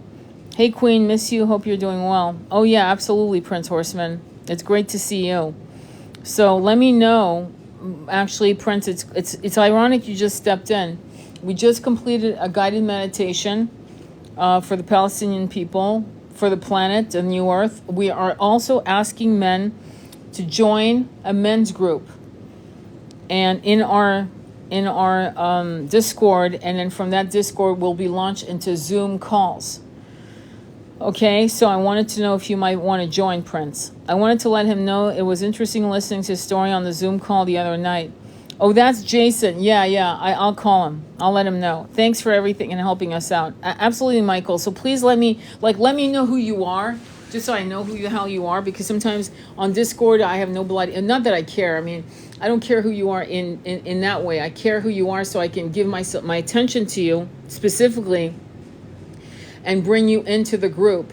And then Jen's going to set up a men's group. It's going to be there under, I guess, on its own, I hope. So you'll have to tell us, Jen, how you're going to set it up. And then we will probably do a screenshot to show you guys it's there so you guys can join. And then we'll do a Zoom call. And as I told somebody else, I'm not going to mention his name. It wasn't Jason, but it was another man. Today, because he was having a really, really, really bad time. So I was on the phone with him this morning, and as I was taking my walk, we were talking, and he has no one to talk to. He's got children, but he has no one to express this spiritual awakening, the twin flame separation, being accused of cheating, because there's the thing that is very triggering to women. Maybe not all women. I'm not going to speak to all women, but many women in the collective really believe that all men cheat. All men, no matter what. Oh, it's been created. I put it under general. Okay. So that is a problem. I like that I can stay on mute and camera off on the Zoom. Me too. I was in my my nightgown. I don't want to be, I want to be comfortable. I don't care. Thanks for everything. Okay. It's been created. So Jen did create the men's group. It's been created. It put it under general. Okay. Just curious. Have you ever had twin flame clients together? Yes, I have many times. Yes, I do it all the time. In fact, I ask for clients sometimes to do it. I even had a client, this particular client who's in her masculine. I said, your best friend that's helping you but not really helping you, I'd love you to pull her in for like maybe the last half hour of our session together. And I educate her on how she can be your friend, because she's not helping you, okay? She's not helping you the way she needs to help you. She needs to wake up. And so I do that too. I've had sisters come and work with me, not just for twin flame, but just for spiritual awakening. Womb healing. Yes, my TF needs that. I'm being in silence with me, the only one who he can talk to about. Yeah, be careful of being in silence for too long. Like, definitely have your boundaries, but you need to be the teacher, and you need to be the teacher. Men are incredibly, when they love you, and when they are crazy about you, and they can't fathom being with another woman, and they can't talk to it about their men friends, because they're laughed at for these feelings, these deep connection feelings. When they're unable to even pleasure themselves. When a man tells you he can't do any of those things, he's in deep dangerous depression, and you don't allow men like that alone, because they might not make it. Okay. I'm with high level soulmate. I have no choice right now. I get it. If my twin starts listening to the signs and decides to wake up, I'm sending him straight to you. Oh my God, you're so sweet. Yeah, I'll talk to him. I've tried to add the link. Why don't you screenshot it? Can somebody bring it up to her again? Send it to her directly, or I'm leaving it in God's hands. You never leave anything in God's hands. God isn't going to do anything. God gave you free will. God is leaving it in your hands. Just remember that. Thank you, Rachel. Do you understand me? Okay? You don't leave things like that in God's hand on that level. God has given you free will. It's in your hands. You decide what to do with this, and come from a place of your heart. Okay? When shit gets heavy and it's too hard to handle, then you hand it to God or to your archangels, right? You hand it to your guide, your team of light beings. And they will do as much as they can for you, of course, within reason, but they also understand the soul contract, and they understand what you came in to do. And they will give you and guide you to you co-creating new solutions for your problems with your twin and within yourself. Okay? So like be aware, okay? When somebody dies and you leave it in God's hands, beautiful. Good. That's a good thing to do, because you're saying, my pain is so incredible. There's nothing I can do about this pain, because this person's no longer alive. They died. It hurts so much. I can't even breathe. I leave it into your hand. That's different. You got to discern the difference. Is there another way to link? No, sweetie, just go ahead and screen. Yes, there is another way. Go to my profile page. Go to my link tree, and if you scroll all the way down, there's the Discord link, and it will take you right there, okay? Does that make sense? Mattis, did you hear me? I said go on my profile page, go to my link tree, scroll all the way down, and you will see Discord. It will say Discord. All right, guys? All of you go to Discord. Thank you. I needed to hear that. Filter comments similar to those flagged by our community. Beautiful. Glad that they filtered it. Okay, yes, I'll look now. Yeah, go ahead and do that. And all you men, please go to our Discord page, please. I don't want you guys to navigate this alone. Okay? You don't want to, really, don't try to navigate this alone. This is something that very few of you in these incarnations as the masculine have ever had the ability to navigate in any of your reincarnations as men or women. It is particularly hard in this timeline because as women or men, we are dealing with purging past lives, some scars, impressions, calcifications, not just from this life, but many, many past lives. The shit is like a hammer, and the hammer doesn't stop. Don't do this alone, okay? Life is crazy when you split into two souls. Yes, and there's a reason for it. There's a transcendental spiritual wisdom to that. But in the end, in the big picture, try to just make yourself available so that we can assist you and support you and bring you together with other brothers so that you guys can actually navigate it together as brothers, okay? Ah, yeah, it's a lot. Found this at the right time of life. Beautiful. Okay? It's important, man, because too many men this summer, Jen can attest to it. I don't know if you were around, Rachel, when we were talking, but Jen can attest to it. So can Tony. This summer, every other live I did, a broken masculine had taken themselves out. And they were all under 40 years old for the most part. I know this because many of them, I saw their profile, they would message me later.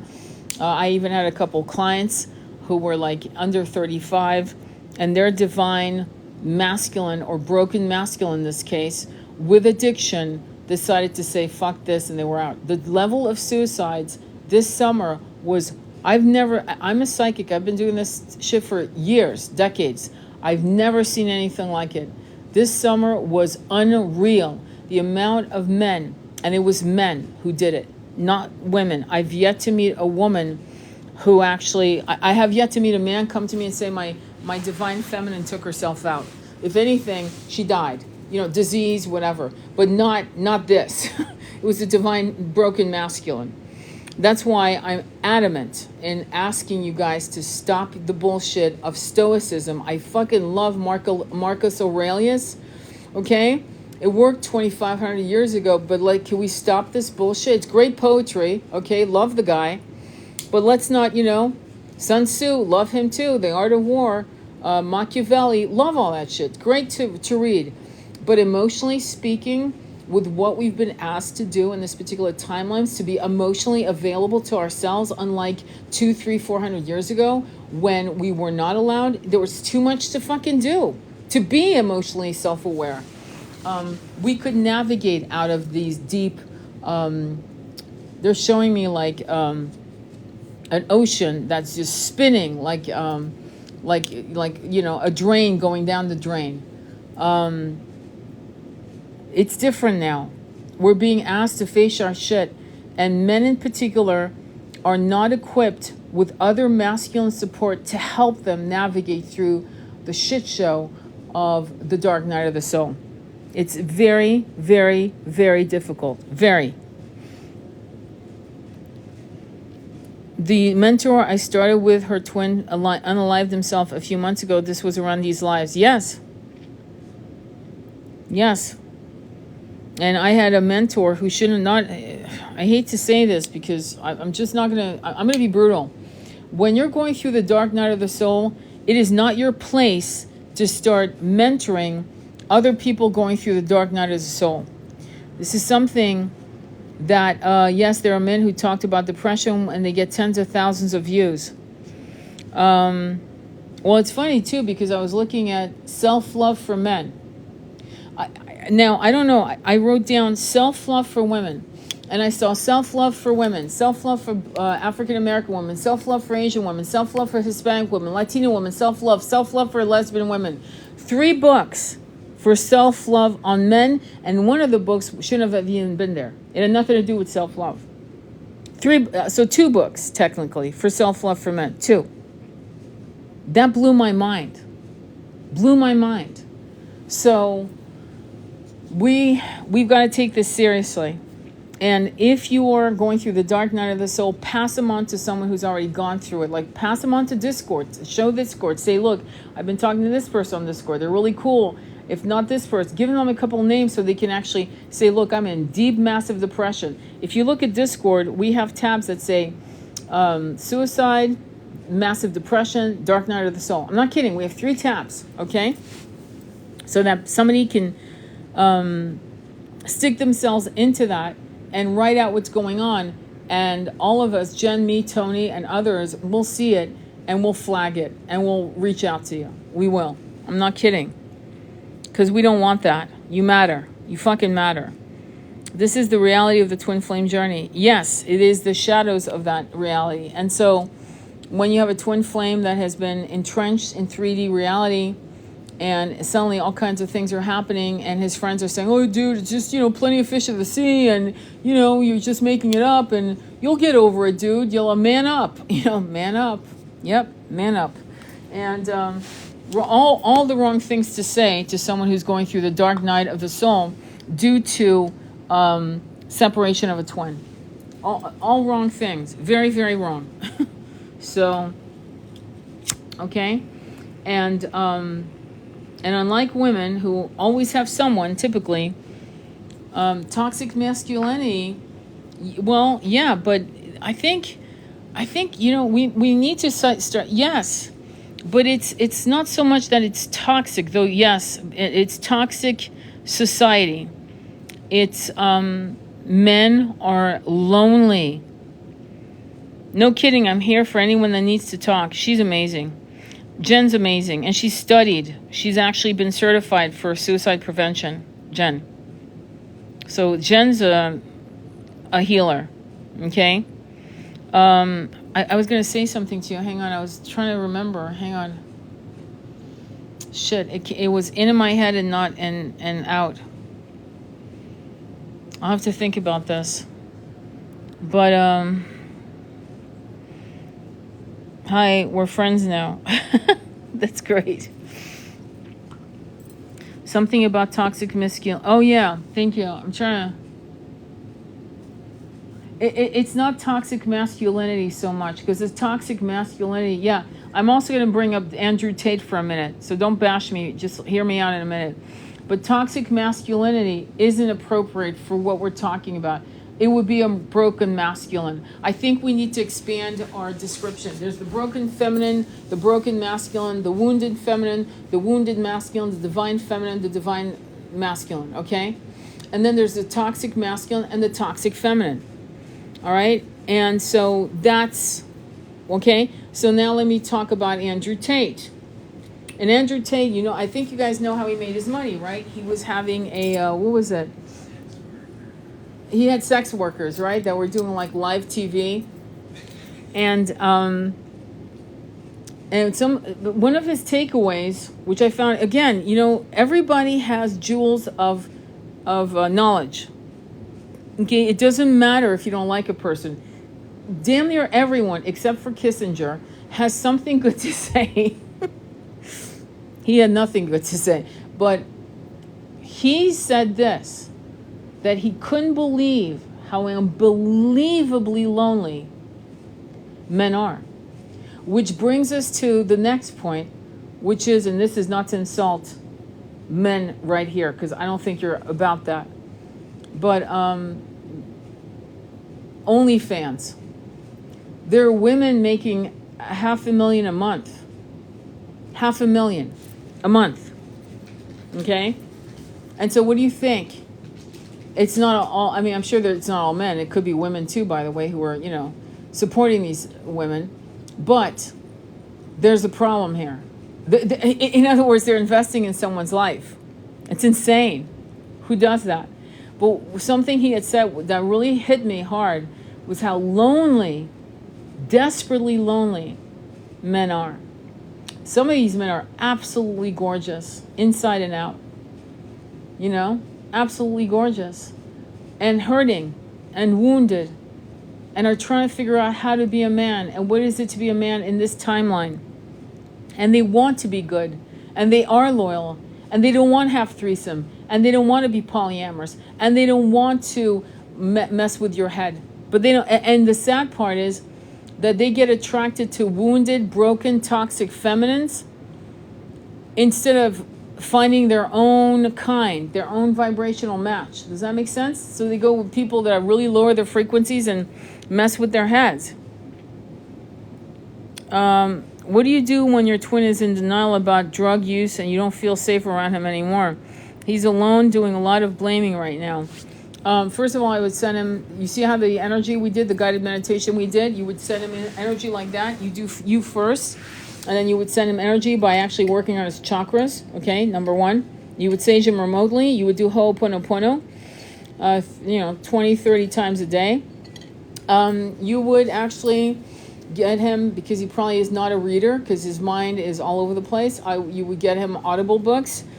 And when he's with you, have him listen to the books, chill out in bed, and you guys are hanging out or whatever, and you're listening to a chapter or two of some really powerful books so that his consciousness can get activated and your conversation is on another level instead of talking about bullshit, like how he's on a drug use, how he's fucking up, how he's hurting you, all of that. Is no offense, I understand it's what you want to discuss because you want to show that person you're harming me, but that clearly hasn't worked, so why repeat it? So you want to up the level of the conversation to a higher frequency of understanding so you can talk about souls, addictions. And addictions, I tell a lot of people quite often, it's very hard for people to do this shit sober. You know what I mean? This incarnation sober. Very, very, very difficult. Very hard. Somehow, some way, they're going to be addicted to something. Addicted to cars. Addicted to women. Addicted to men. Addicted to drugs, shopping, alcohol, distractions, activity, traveling. Like constantly moving. They have 3 jobs and they're never sitting still and getting women pregnant and having more children and more drama. Or getting pregnant and having, I know of women who literally have 7 different kids with 7 different fathers, all kinds of activity and fighting daddy mama and baby mama and daddy baby and all that. Yeah, all of that. You can't talk them out of that. So you don't continue having those conversations. What you try to do is have higher frequency conversations that will tippy-toe from the rear, right? Without them knowing that suddenly awakened something in them. And then it's like a domino effect. It clicks, click, click, boom, the whole thing starts tumbling down. And they will have the first dark night of their soul. I mean, that's what typically happens. I sent mine healing frequencies. He blocked me right after because he got triggered. Yeah, it's messed up. He got triggered because it's healing and he doesn't want to heal. I've actually asked, I had a woman once who was a client. Well, she wasn't a client for long because I was like, yeah, I can't. I asked her, do you want to win? She went, no. I was like, okay. And I said, really?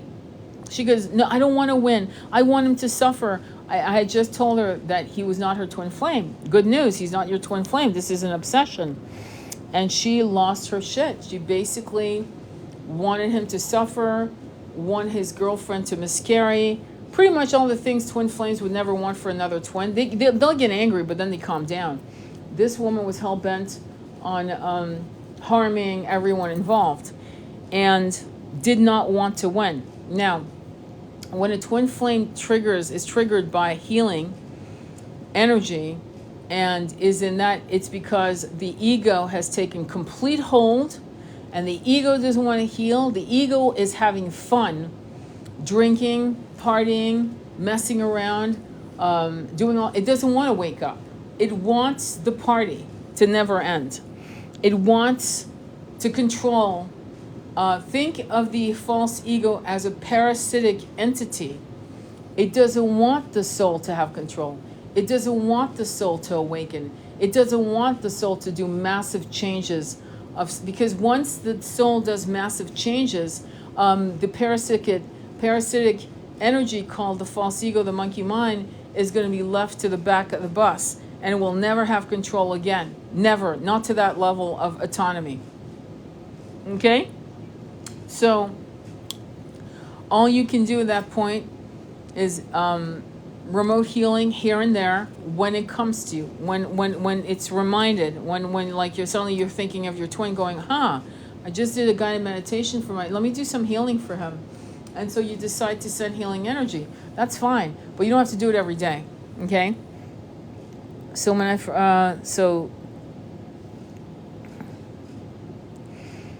I used to get triggered when he runs, but I don't anymore. So when I first met him, I saw his face wink back at me through a mirror. That's really cool. But he eventually came back around. Oh, fantastic. That's great.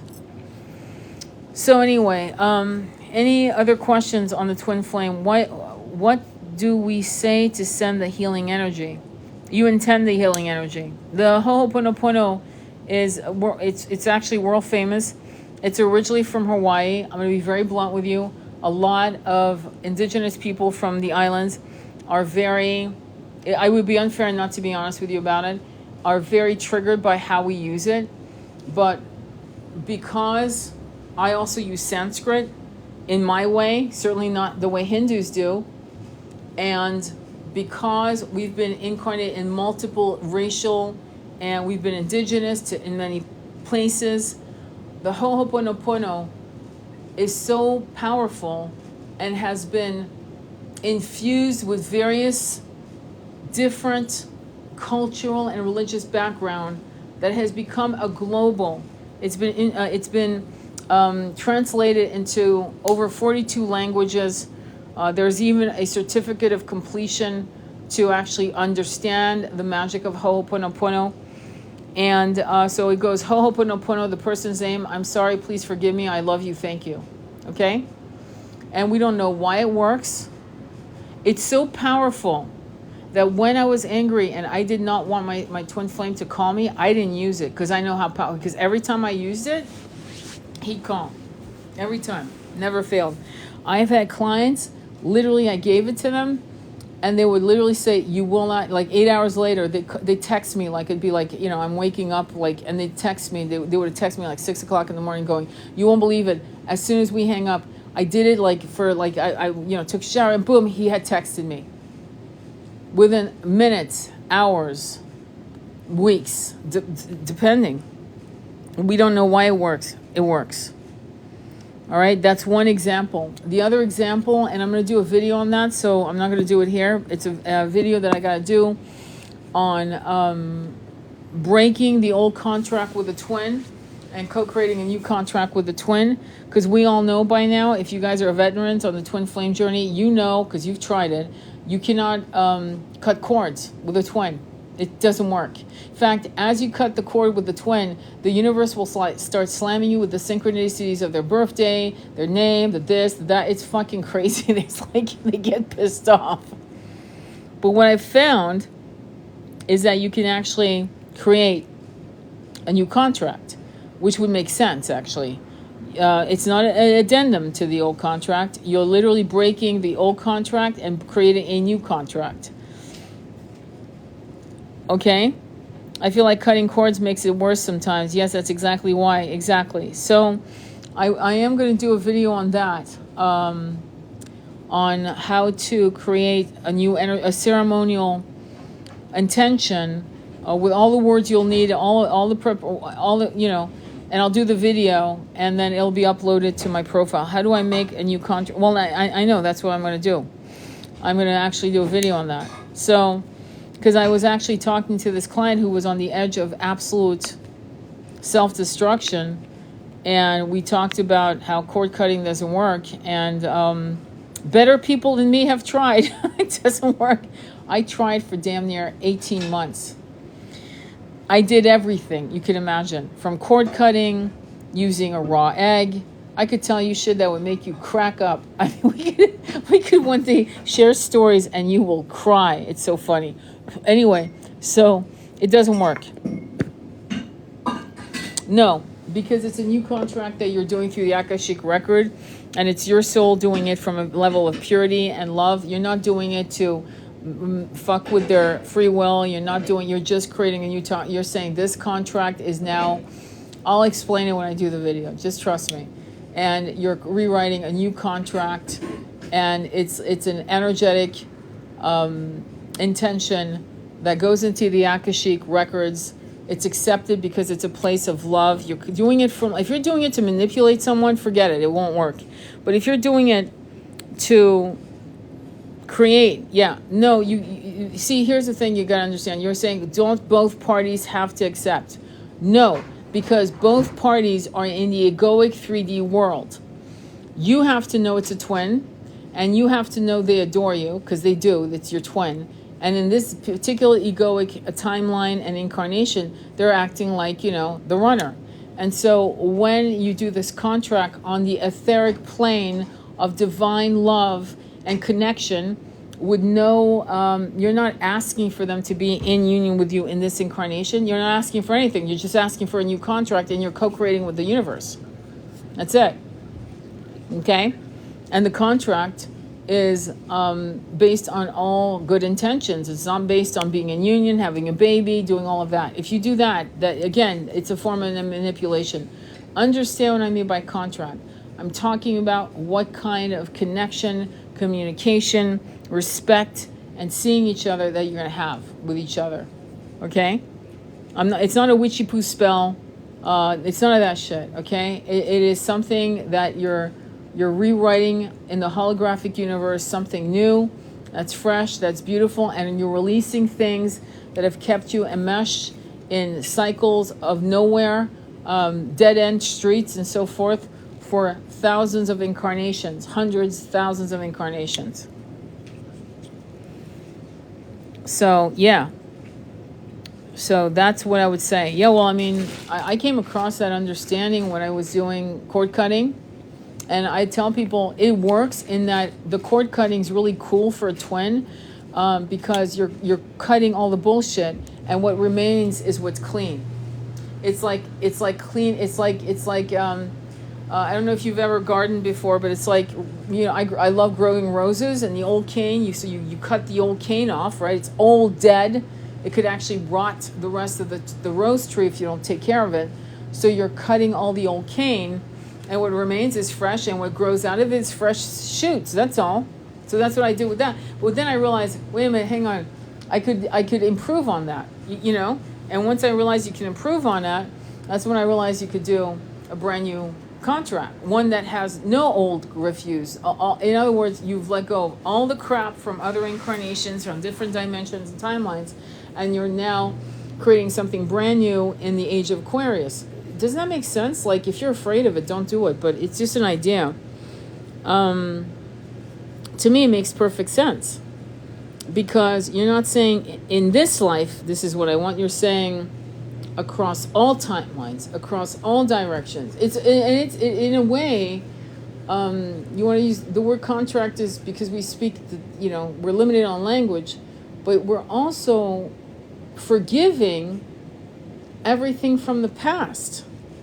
We're forgiving everything. So I'll do the video, and I just got to marshal my thoughts on that, because I was telling this client this morning what to do. He asked me again because he hadn't written it down, because he was really in a very, very low mood. He said, I'll do it right away. I go, okay. So energy work works. That's why what we did for the people in Gaza, West Bank, the Palestinian people, was very beautiful. See, you guys are doing things for other people. That's why you're going to be blessed. Blessings come to those who suffer and yet still find it in their hearts to help others. Okay? Blessed are those. Because it shows you're not self-absorbed. You're suffering. You're seeing other people suffering more than you can ever wrap your head around. And through your pain, you have enough heart and soul to give of yourself for sacred healing for others who really, really need it. Including sacred space for them to die well. You know what I mean? So that they can drop their body and to stop and cease fire. So you don't think that good things are coming your way. And of course, you're not doing it for that reason. I'm not even going to say that. That would be insulting. But I am saying that there's a balance in the universe that you have to trust. You give, you receive. You give, you receive. You don't give and take. Do you understand the subtle difference? You don't give and take. You give and you receive. You receive. In other words, you're not out trying to take, grab, steal. Okay? So there, right there is the difference. And because you're so loving and giving of your time and generous, even though you're suffering, right? The universe recognizes this and smiles upon you and has your back, always has, always will. And so when you are in separation from a twin, it's certainly not to punish you. In fact, I'll tell you a story. This client, she said, my twin blocked me. I'm in massive depression. She's the one I was telling you about that has very masculine energy. She's a very beautiful woman, very, very feminine. Don't get me wrong. But what I mean is her internal dialogue is masculine. Anyway, so she said, but you won't believe this. He literally moved. Like I can see him from my apartment. But he blocked me. What do? I go, don't you understand? I said to her, he can block you until the cows come home. But of all the apartments that were available that he needed to rent, this was the only apartment available for the money he could afford. The universe is saying, we don't give one F about you blocking her. So now you're going to have that only apartment, because apparently that's the only apartment he could afford. And there he is, across from her. And they could see each other from the fucking terrace. You can't make that shit up. So the universe doesn't want them together, right, in union. But the universe wants them to trigger each other from seeing each other constantly in the same neighborhood they now live in. So that some of this stuff can be healed individually. But the universe has made it quite clear that no matter what he wants in terms of separation, running, whatever, that is not what the plan is. And that's why I'm not joking. He's not stalking her. He's not, you might be thinking, oh, well, he must have done it on purpose. I'm not going to give you details of where in Europe, but trust me. That was the only place he could find. Because he just recently moved there, and it wasn't for her, or else she would not be blocked. You get what I'm saying? So now he's sitting there going, what the fuck's going on? Because when I did the reading for her, I could see High Priestess, which is, and denial, 5 of Swords. What else did he have? 9 of Wands, 9 of Swords. In other words, he was denying the downloads he was getting. So now the universe said, I'll tell you what, since you're not getting the synchronicities and the messages and all that shit, we're just going to move your ass across from her. And that will be the only apartment available at your price point. And let us know how you do. So the universe, when they want you there, yeah, there's nothing you can do. It's pretty amazing.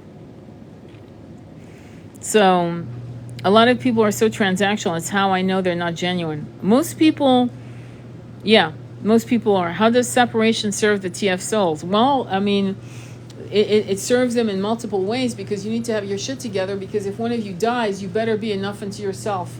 If the twin flame decides that they're hell-bent on losing and you can't breathe without your twin, you better be enough into yourself. The separations are there for multiple things, including you harnessing your power, including being so damn triggered that you work on those triggers to finally, once and for all, at the very least, understand it. You may not be able to heal it, but at least understand it and recognize it when it rises its ugly head, and you can witness it with some level of compassion and patience.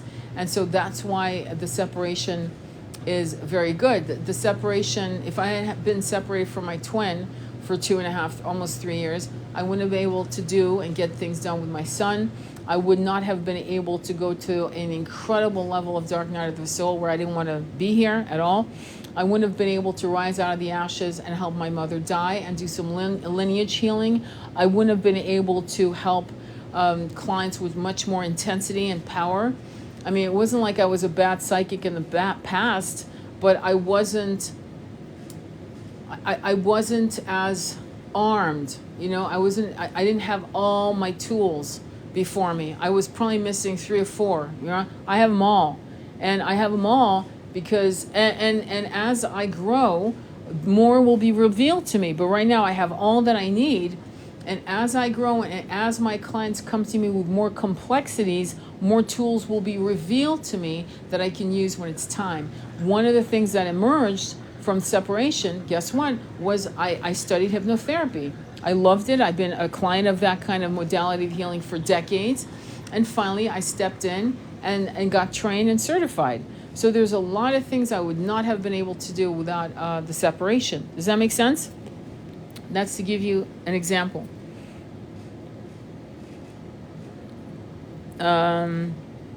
Things get easier with each separation, but I'm still new on the TF journey. I may be speaking too soon. No, it does get easier. You're not speaking too soon. That's exactly true. It gets easier and easier. Absolutely. All right. So any men that have stepped in or listened to this live so far, please go to our Discord. Please join our men's group. You men need each other. And I told one of my clients, I said, look, I talk like a man quite often. I think like a man. I remember what it was like to be a man. It's not hard for me to step into the masculine energy. And I can more or less hold court for a minute until one of you decides who's the leader, because everyone needs some kind of person that steps in and helps facilitate the whole group. And I know Tony's going to also do it, but Tony might not be able to do it every time. And so besides Tony, who's going to be able to do it, we'll see. I might step in sometimes, and I want to make sure that the males that are there are comfortable with a woman. But to be honest with you, I'm not fully certain that they will be. Okay, they tend to be polite and kind. But that's not it. So I feel like it's best if I can find, besides Tony, someone else that can step in also when Tony can't do it. Yeah, separation is a good growth time. It is a very important growth time. And anger can be really part of the journey, where you actually process a lot of your anger against your twin. You resent your twin, you hate your twin is a narc, your twin is a this, your twin is a cheater, your twin is an addict. All of that anger is, no one's here to shame you, to say you don't have a right to be angry. But you also have to look at your own family lineage to see why you attracted a twin that would play out shit that your mom and dad most likely did. Like, you gotta be radically, brutally honest with yourself, right? I mean, you have to, okay? And okay, and that's going to help you on the journey, because if you think your twin is that, all of that, somebody in your family lineage is that. It's not, you can't keep pointing your finger at your twin. You need to look at who does my twin represent, mommy or daddy, or God forbid both. And they can represent both parents. All right? So be honest. Because so far, I've yet to see an issue of injury caused by a twin that didn't hark back to a trigger that went back to before you ever met your twin, that was co-created by one of your parents or grandparents. There's no way. I have yet to see it. Your mother, right. Makes appearances. You're an angel. Thank you for holding space for our DMs. You welcome. I appreciate. Thank you, Blue Ray Twin Flame. Very kind. So yeah, your mother. So if she's still alive, you have an opportunity to do some healing. Especially when she's closer to the end of her life. This would be a very good time to talk about healing her little girl in her. And in healing the little girl in her, you uncover her to herself, to her own eyes. And then that heals you, and that heals the family lineage. I have a client who needs to be a doula for multiple. I did a hypnotherapy for her yesterday. Incredible. The hypnotherapy was so fucking incredible that not only did I cry during it, as she was under, obviously I'm not sobbing while she's on, but I'm like holding sacred space, but I'm like tearing up. And not only was it intense, she had a lot of starseed past lives, unreal. And And it's coming out that she needs to be a doula for the starseeds being born. There's certain rites and ceremonies and frequencies and energies and she will be divinely guided to the starseeds who need her. When I asked her, will the starseed babies coming in, will they need to be born through water or not? And she goes, both. Some with water, some no water at all. And I said, how will you know? She goes, I will know. And I went, okay. It's like, okay, what the fuck? So, and I was exhausted afterwards. I have this question. I used to be the chaser. I hear you. Yes, she is. Beautiful. Thank you, Blu-ray. What is the question, Donna? So, any questions so far on what I'm saying? So far? So good? All right. So, any questions at all? It's funny, for some of you, there's a movie you need to see called The Eyes of Laura Mars. Now, let me just say, it is a horror movie. It's about telepathy. It's called The Eyes of Laura Mars with Faye Dunaway and Tommy Lee Jones.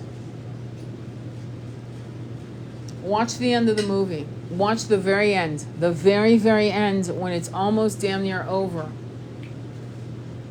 The movie's actually quite good. It was set in New York, fashion photographer. She's gorgeous. The clothes are still fucking amazing to this day.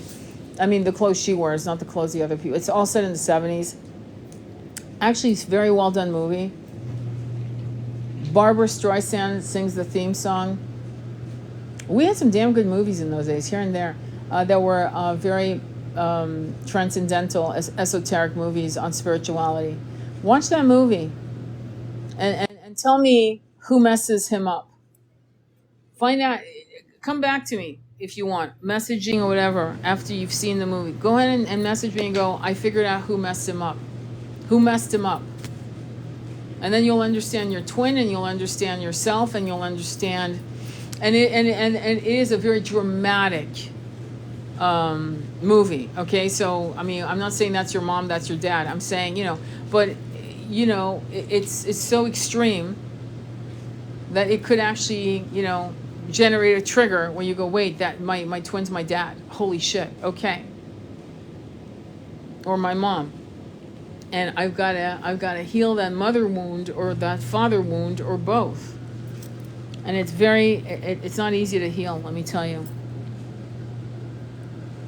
My twin was born the same day as my dad. Yeah, you can't make this shit up. January 22nd. Seen it, I will never forget it. How does one stop being a runner? Well, you're afraid of not being enough. There's a lot of fear there. The runner, I used to be a runner, so I understand it.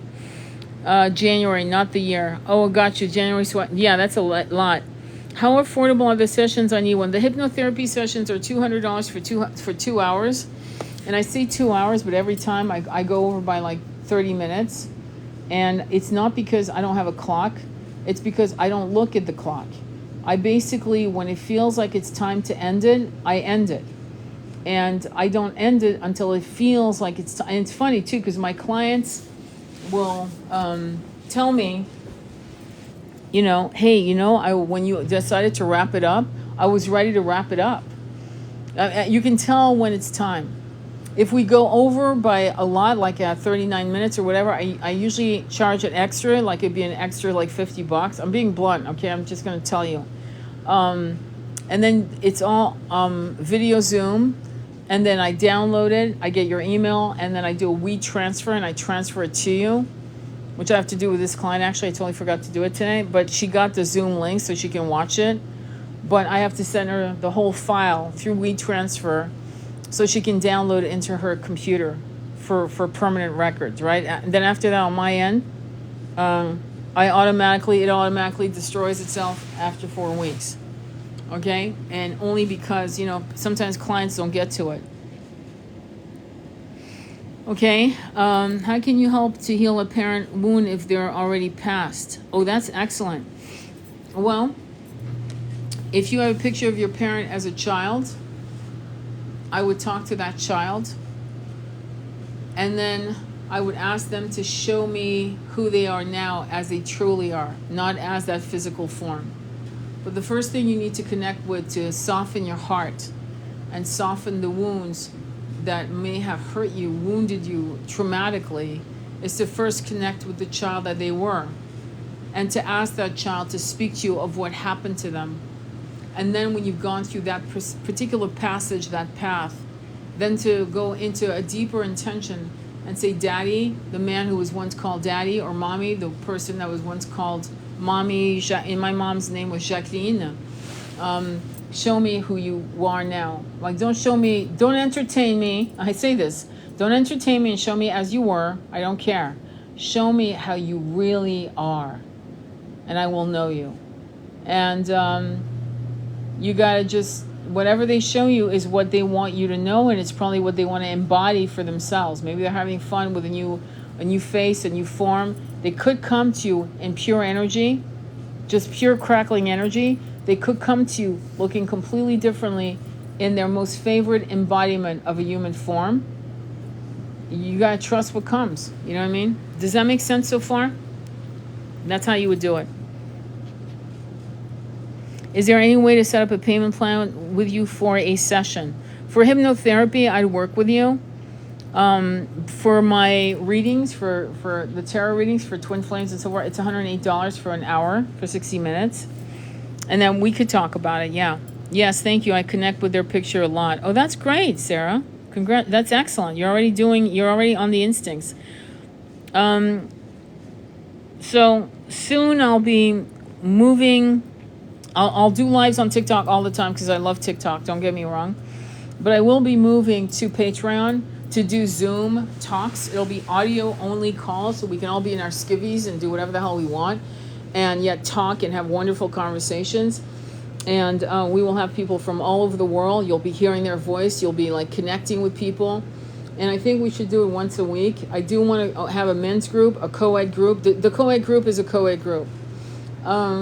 I think it's good for the divine feminine and some of the wounded feminine to hear men and hear their perspective and to hear from their own voice how much they love their twin who's a runner. I think it's important for you guys to hear that. I think it gives you a sense of understanding. This may not be the truth of your masculine, of course, your twin, that's a masculine, but in some cases, you could be assuming a lot of bullshit about your twin that's not true, and hearing another man speak of his love for his woman, right, for his twin, or for his masculine lover, then you'll start seeing in real time the vulnerability and the romanticism that a man holds for once he's connected in his heart to another human being, how beautiful that is, okay? And that could help heal a lot of you, you know? Any questions and shares at the last minute? That would be fantastic. It is. We just did it recently. It was fucking amazing. We had so much fun. And I'm going to be blunt, okay? We did it because we wanted to talk about what's going on with Palestine. Then we went into spirituality. Then we moved into karma. Then we moved into twin flame unit, connections. We talk about a lot of things. So if you're interested in having conversations that flow from one subject to another, and as long as you're not all about the twin flame journey, we're your huckleberries. We're your people, because we'll be talking about all kinds of shit, like all kinds of super esoteric shit that'll have your mind just bubbling with joy. But if you only want to talk about twin flames, yeah, we're not your people. These women and men are super brilliant, super curious. They love to travel in conversation. Okay, so I'm just gonna put it out there so there's no disappointment. Okay, it's that kind of group that I feel I'm attracting. Hello, sorry, I missed the chat. No problem. It's all good. I will upload it so you can listen to it. It will say guided meditation and on Palestine. I also put out some music. I don't know if you saw that. I shared a video of a good friend of mine. Her name is Natasha Atlas. She's actually a well-known singer, believe it or not, all over Europe. She's big in Europe. And she went to a church. The acoustics are beautiful, and she sang. So if you want to look at my profile, listen to her beautiful. That sounds wonderful, great. Listen to what she sang. It is so beautiful. If you loved Lisa Gerard, if you love Gladiator, and she was doing music like that before Gladiator ever came out. Her name is Natasha Atlas. and you would have to go to the, just check out what I posted. Also, for you, any of you who want to buy the book Recall, it's on my profile link. You will not find it on Amazon. If you want to buy the book Recall, you need to go directly to my profile page on my link tree, and that's how you can actually buy it. If you search my name, search the book, the damn thing doesn't come up. I'm so pissed with them. It's not even funny. And then I think I'm going to. Any questions? Any shares?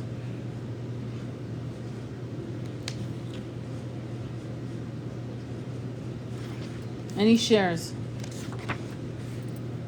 Anything that you guys want to share about anybody that's still from the meditation? Do you want to share? I've sent you a message. Oh, beautiful. Thank you. Okay. And let me see. Let me see if I can come up with something that we can do right now. Recap on how to prepare for 12/12. No, just manifest. Use sex magic. Use whatever the hell you want. Probably I better do this. I just realized I better do this. Shit. I better do this. Writing your new soul contract as a ceremonious thing tonight, so that you have it for tomorrow. You know what I mean? So that you can actually ceremoniously do a new contract. But 12/12 is all about magic. It's 24. It actually comes to 6. 6 is love. Is it possible to be a twin and not have it during your lifetime? Is it possible to be a twin and not have it during your lifetime? Yes, it is. Absolutely. Not lasting. In other words, you come and go into union, back and forth and back and forth. And one of you is just not looking to, doesn't want to know. A friend told me if I'm in a twin, I don't want to know. That's not how it works. It doesn't matter what they want to know.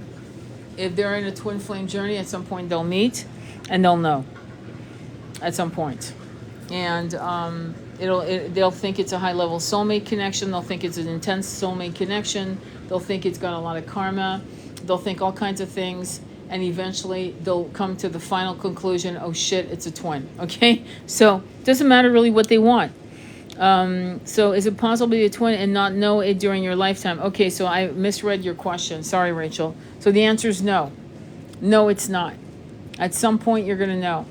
You're going to meet them because you are not on the same planet for no reason. You're actually on the same planet, incarnated at the same time to meet in union. Okay? So that's what's happening on that. So I'm going to go ahead and go. And is it, hang on, what time is it? Huh? Okay, so hang on for a quick second. Let me go and invite Jen, Lost the Sea. Let me see if I can get you in here. So I just invited you, Jen. So hi. I'm here. Oh, good. And then so tell us what you feel with everything that's been going on with because Jen and I had done a spot with Beth on walk-ins and Twin Flames. Hey Becca, it's good to see you. When Twin Flames kind of like do some negative stuff to themselves when they harm themselves, and that so how was that trip and everything that you did? Oh, it was beautiful. The trip was beautiful. We we got to spread his ashes off of deck one where Mm-hmm. nobody's allowed. It was beautiful. I'll have to send you the video, but Yeah, we're still waiting for him to find her. yeah, Other than that, it was beautiful for her. She cried a lot, and I bet. um, she got to vent. Yeah, Um, and she thanked me immensely for yeah, going and for standing by her side. And it was beautiful, beautiful, beautiful. yeah. So, Well, but they were in union. They right? were in union. Yeah. Yes, they were Yep. for 2.5 years, Yeah. and it got too intense. Yeah. Um, he eventually took his life, Yeah. and she tried to save him, and um, he wasn't having it. Yeah. And um, he also started talking to somebody else on the side, and she didn't realize it. Um, and he was drinking. Yeah. So it So was those, all a part of it. yeah. So when twins go into addiction, they'll do things like that where they are talking to someone else or having sex with different people. The addiction has to happen for them to be able to do it.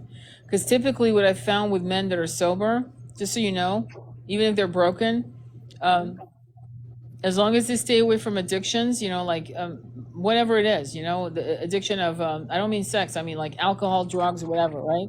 Yes. If that becomes their normal, then they're able to have sex the way you can't have sex with other people. The Yes. only other twin that will have sex with other people is because they're so entrenched in their own reality with their person, and they're entrenched in 3D that they will not be able to see you for what you are. Aside from those two conditions of a twin flame masculine, for the most part, damn near always is what I've found over the years, is that they will not be able to be with other women, no matter what. I don't care how good looking that guy is. Mm-hmm.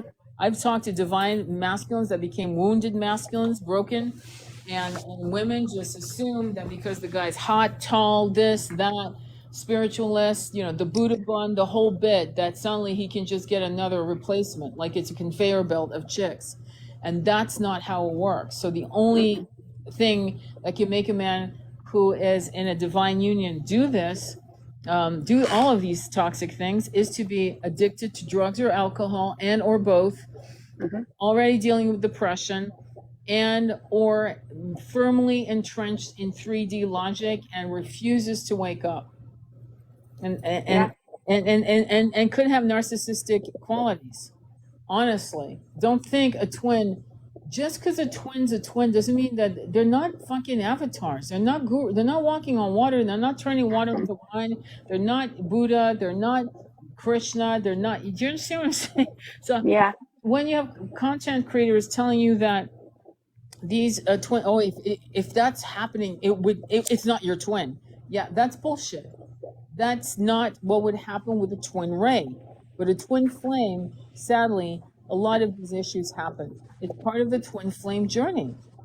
Um, Yes. yeah, Yeah. She didn't know that they were twin flames until we did the numbers. yeah, that's sad. So yeah. And then you know that now everything is pointing to what led up to everything, Yeah, right? He yeah. was married. He left the marriage, and he went back to her, to Beth 30 years later, Hmm.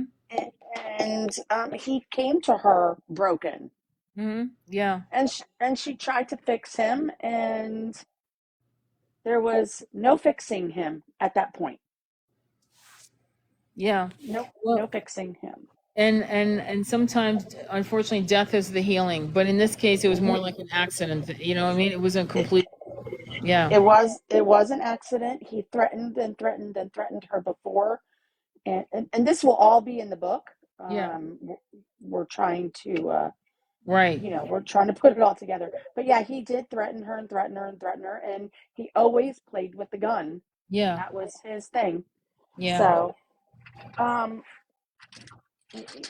Well, now that we talk more about it, yeah, total twin flames, and yeah, total. And now she's in separation, and she just wants him back. yeah. But the relationship has to, continue in a transcendent, in that transform way, even though that's hard to say to someone who's going through that kind of pain. Matthew Yeah. Jenkins here. I'm there. I literally can't. Matthew, just keep. We on the Discord is a men's group. We're forming it now. I wasn't kidding. I Mm-hmm. was on it. So Matthew, if you could look under general chat, it says men's group. Please get on it. so Yes. we can start forming the group. And I'm hoping for this week we form the group. Okay. Okay, Yeah, man.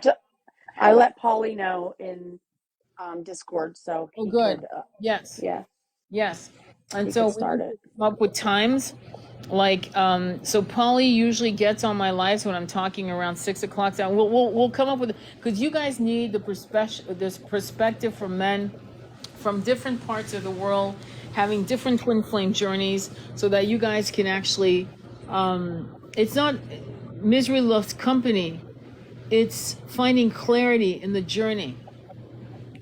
And we might also do co-ed groups sometimes, Hmm. so that so the wounded feminine can hear the pathos of your journey through your voice on Zooms. Because you're actually going to educate women to stop thinking that all men cheat and that women are replaceable by whatever, right? I'll never forget, I Yeah. had this Spaniard. He was, I mean, literally on WhatsApp, and he was Spanish, beautiful man. I could tell. I was just picking up, and I just said to him, "You really know how to dress, don't you?" He goes, "Yes." How did you know? I go, "I don't know. I just feel it." And you're beautiful, goatee, and anyway, we're doing his reading, and he's asking me if this girl's his twin flame, and he says, and I say, yeah, she's definitely your twin. There's no doubt. I saw all the things that I was looking at. And then I said, if you're lucky, you might have three loves of your lives. But Hmm. after that, it's done. And he went, fuck. And I'm like, what? He says, this is my third love. I went, you better go get that girl, because that's it. You better go get Hmm. it. That is it. So he was a player. He was a self-proclaimed player. He said he had a lot of young men looking up to him. And I said to him, you need to rewrite history and start showing young men how to be. And for women who have been taught by their angry mothers or whoever that all men cheat, we need to rewrite that history as well. There's a lot of shit we need to do. Yeah, we And do. money doesn't grow on trees. Money is the root of all evil. All men cheat. Women only want a man with money. Just stupid ass sayings that we need to crush to the ground, or burn down, actually, and really start understanding that if you've been a man before, then you've been a good man. I had a hypnotherapy session where I had a woman who really had problems with men. She kept attracting really toxic men. And then she ended up being the daughter in the 1800s of a very good father. He loved her. He treated her like an equal. I mean, we're talking about 1800s in England. And then the Hmm. next incarnation, she was a man, married to a very pretty woman in France in the 1800s, 1880s, late 1880s. And she couldn't believe it. And after the hypnotherapy, I said, "What did you learn from this?" And she said, "I don't know." And I went, "Well, you just saw two good men. One was your father, one was you. You were a good man. Really, really good. So good men exist. Because They men do at the exist. moment were pretty, you would think they would be, chauvinistic, but not at Yeah. all. So anyway, we need to change these stories because we're harming a lot of our good men with our Hmm. fears of that all men cheat. Okay, and there are a lot of angry women out there, a lot. And we can't transform them, but we can transform the vibrations around us that can impact other young starseeds growing up, as masculines and feminines, to understand that that's a lie. It's not true. It's Uh, not true. they don't. And I can attest to my husband, my son, good looking men. They could have had anything they wanted, and they said no to it. So, but when you're raised like I'm just gonna be personal here. I was raised by my father, who was a player, and he was outrageous, outrageous. He was never faithful to my mother. It was outrageous, and yet he had the money. He treated her like gold. He had her on a pedestal. Yeah, that dichotomy is a mind fuck for any person to witness or to be part of. My mother being part of that. So, um, so when you grow up with that, you kind of think all men are like that, especially when a man like that surrounds himself with what can you guess? Men like that. Hmm. Right? So you grow up with a lot of, so I grew up with a lot of these hangups. So it's not like I don't know what the fuck I'm talking about. I was that woman, believe it or not. Right. So So when I'm telling you let's heal that, I'm coming from a first-hand point of view. I'm not just saying it to be politically correct. I saw how it damaged my life. Yeah. All men I, cheat, you know? Okay? yeah.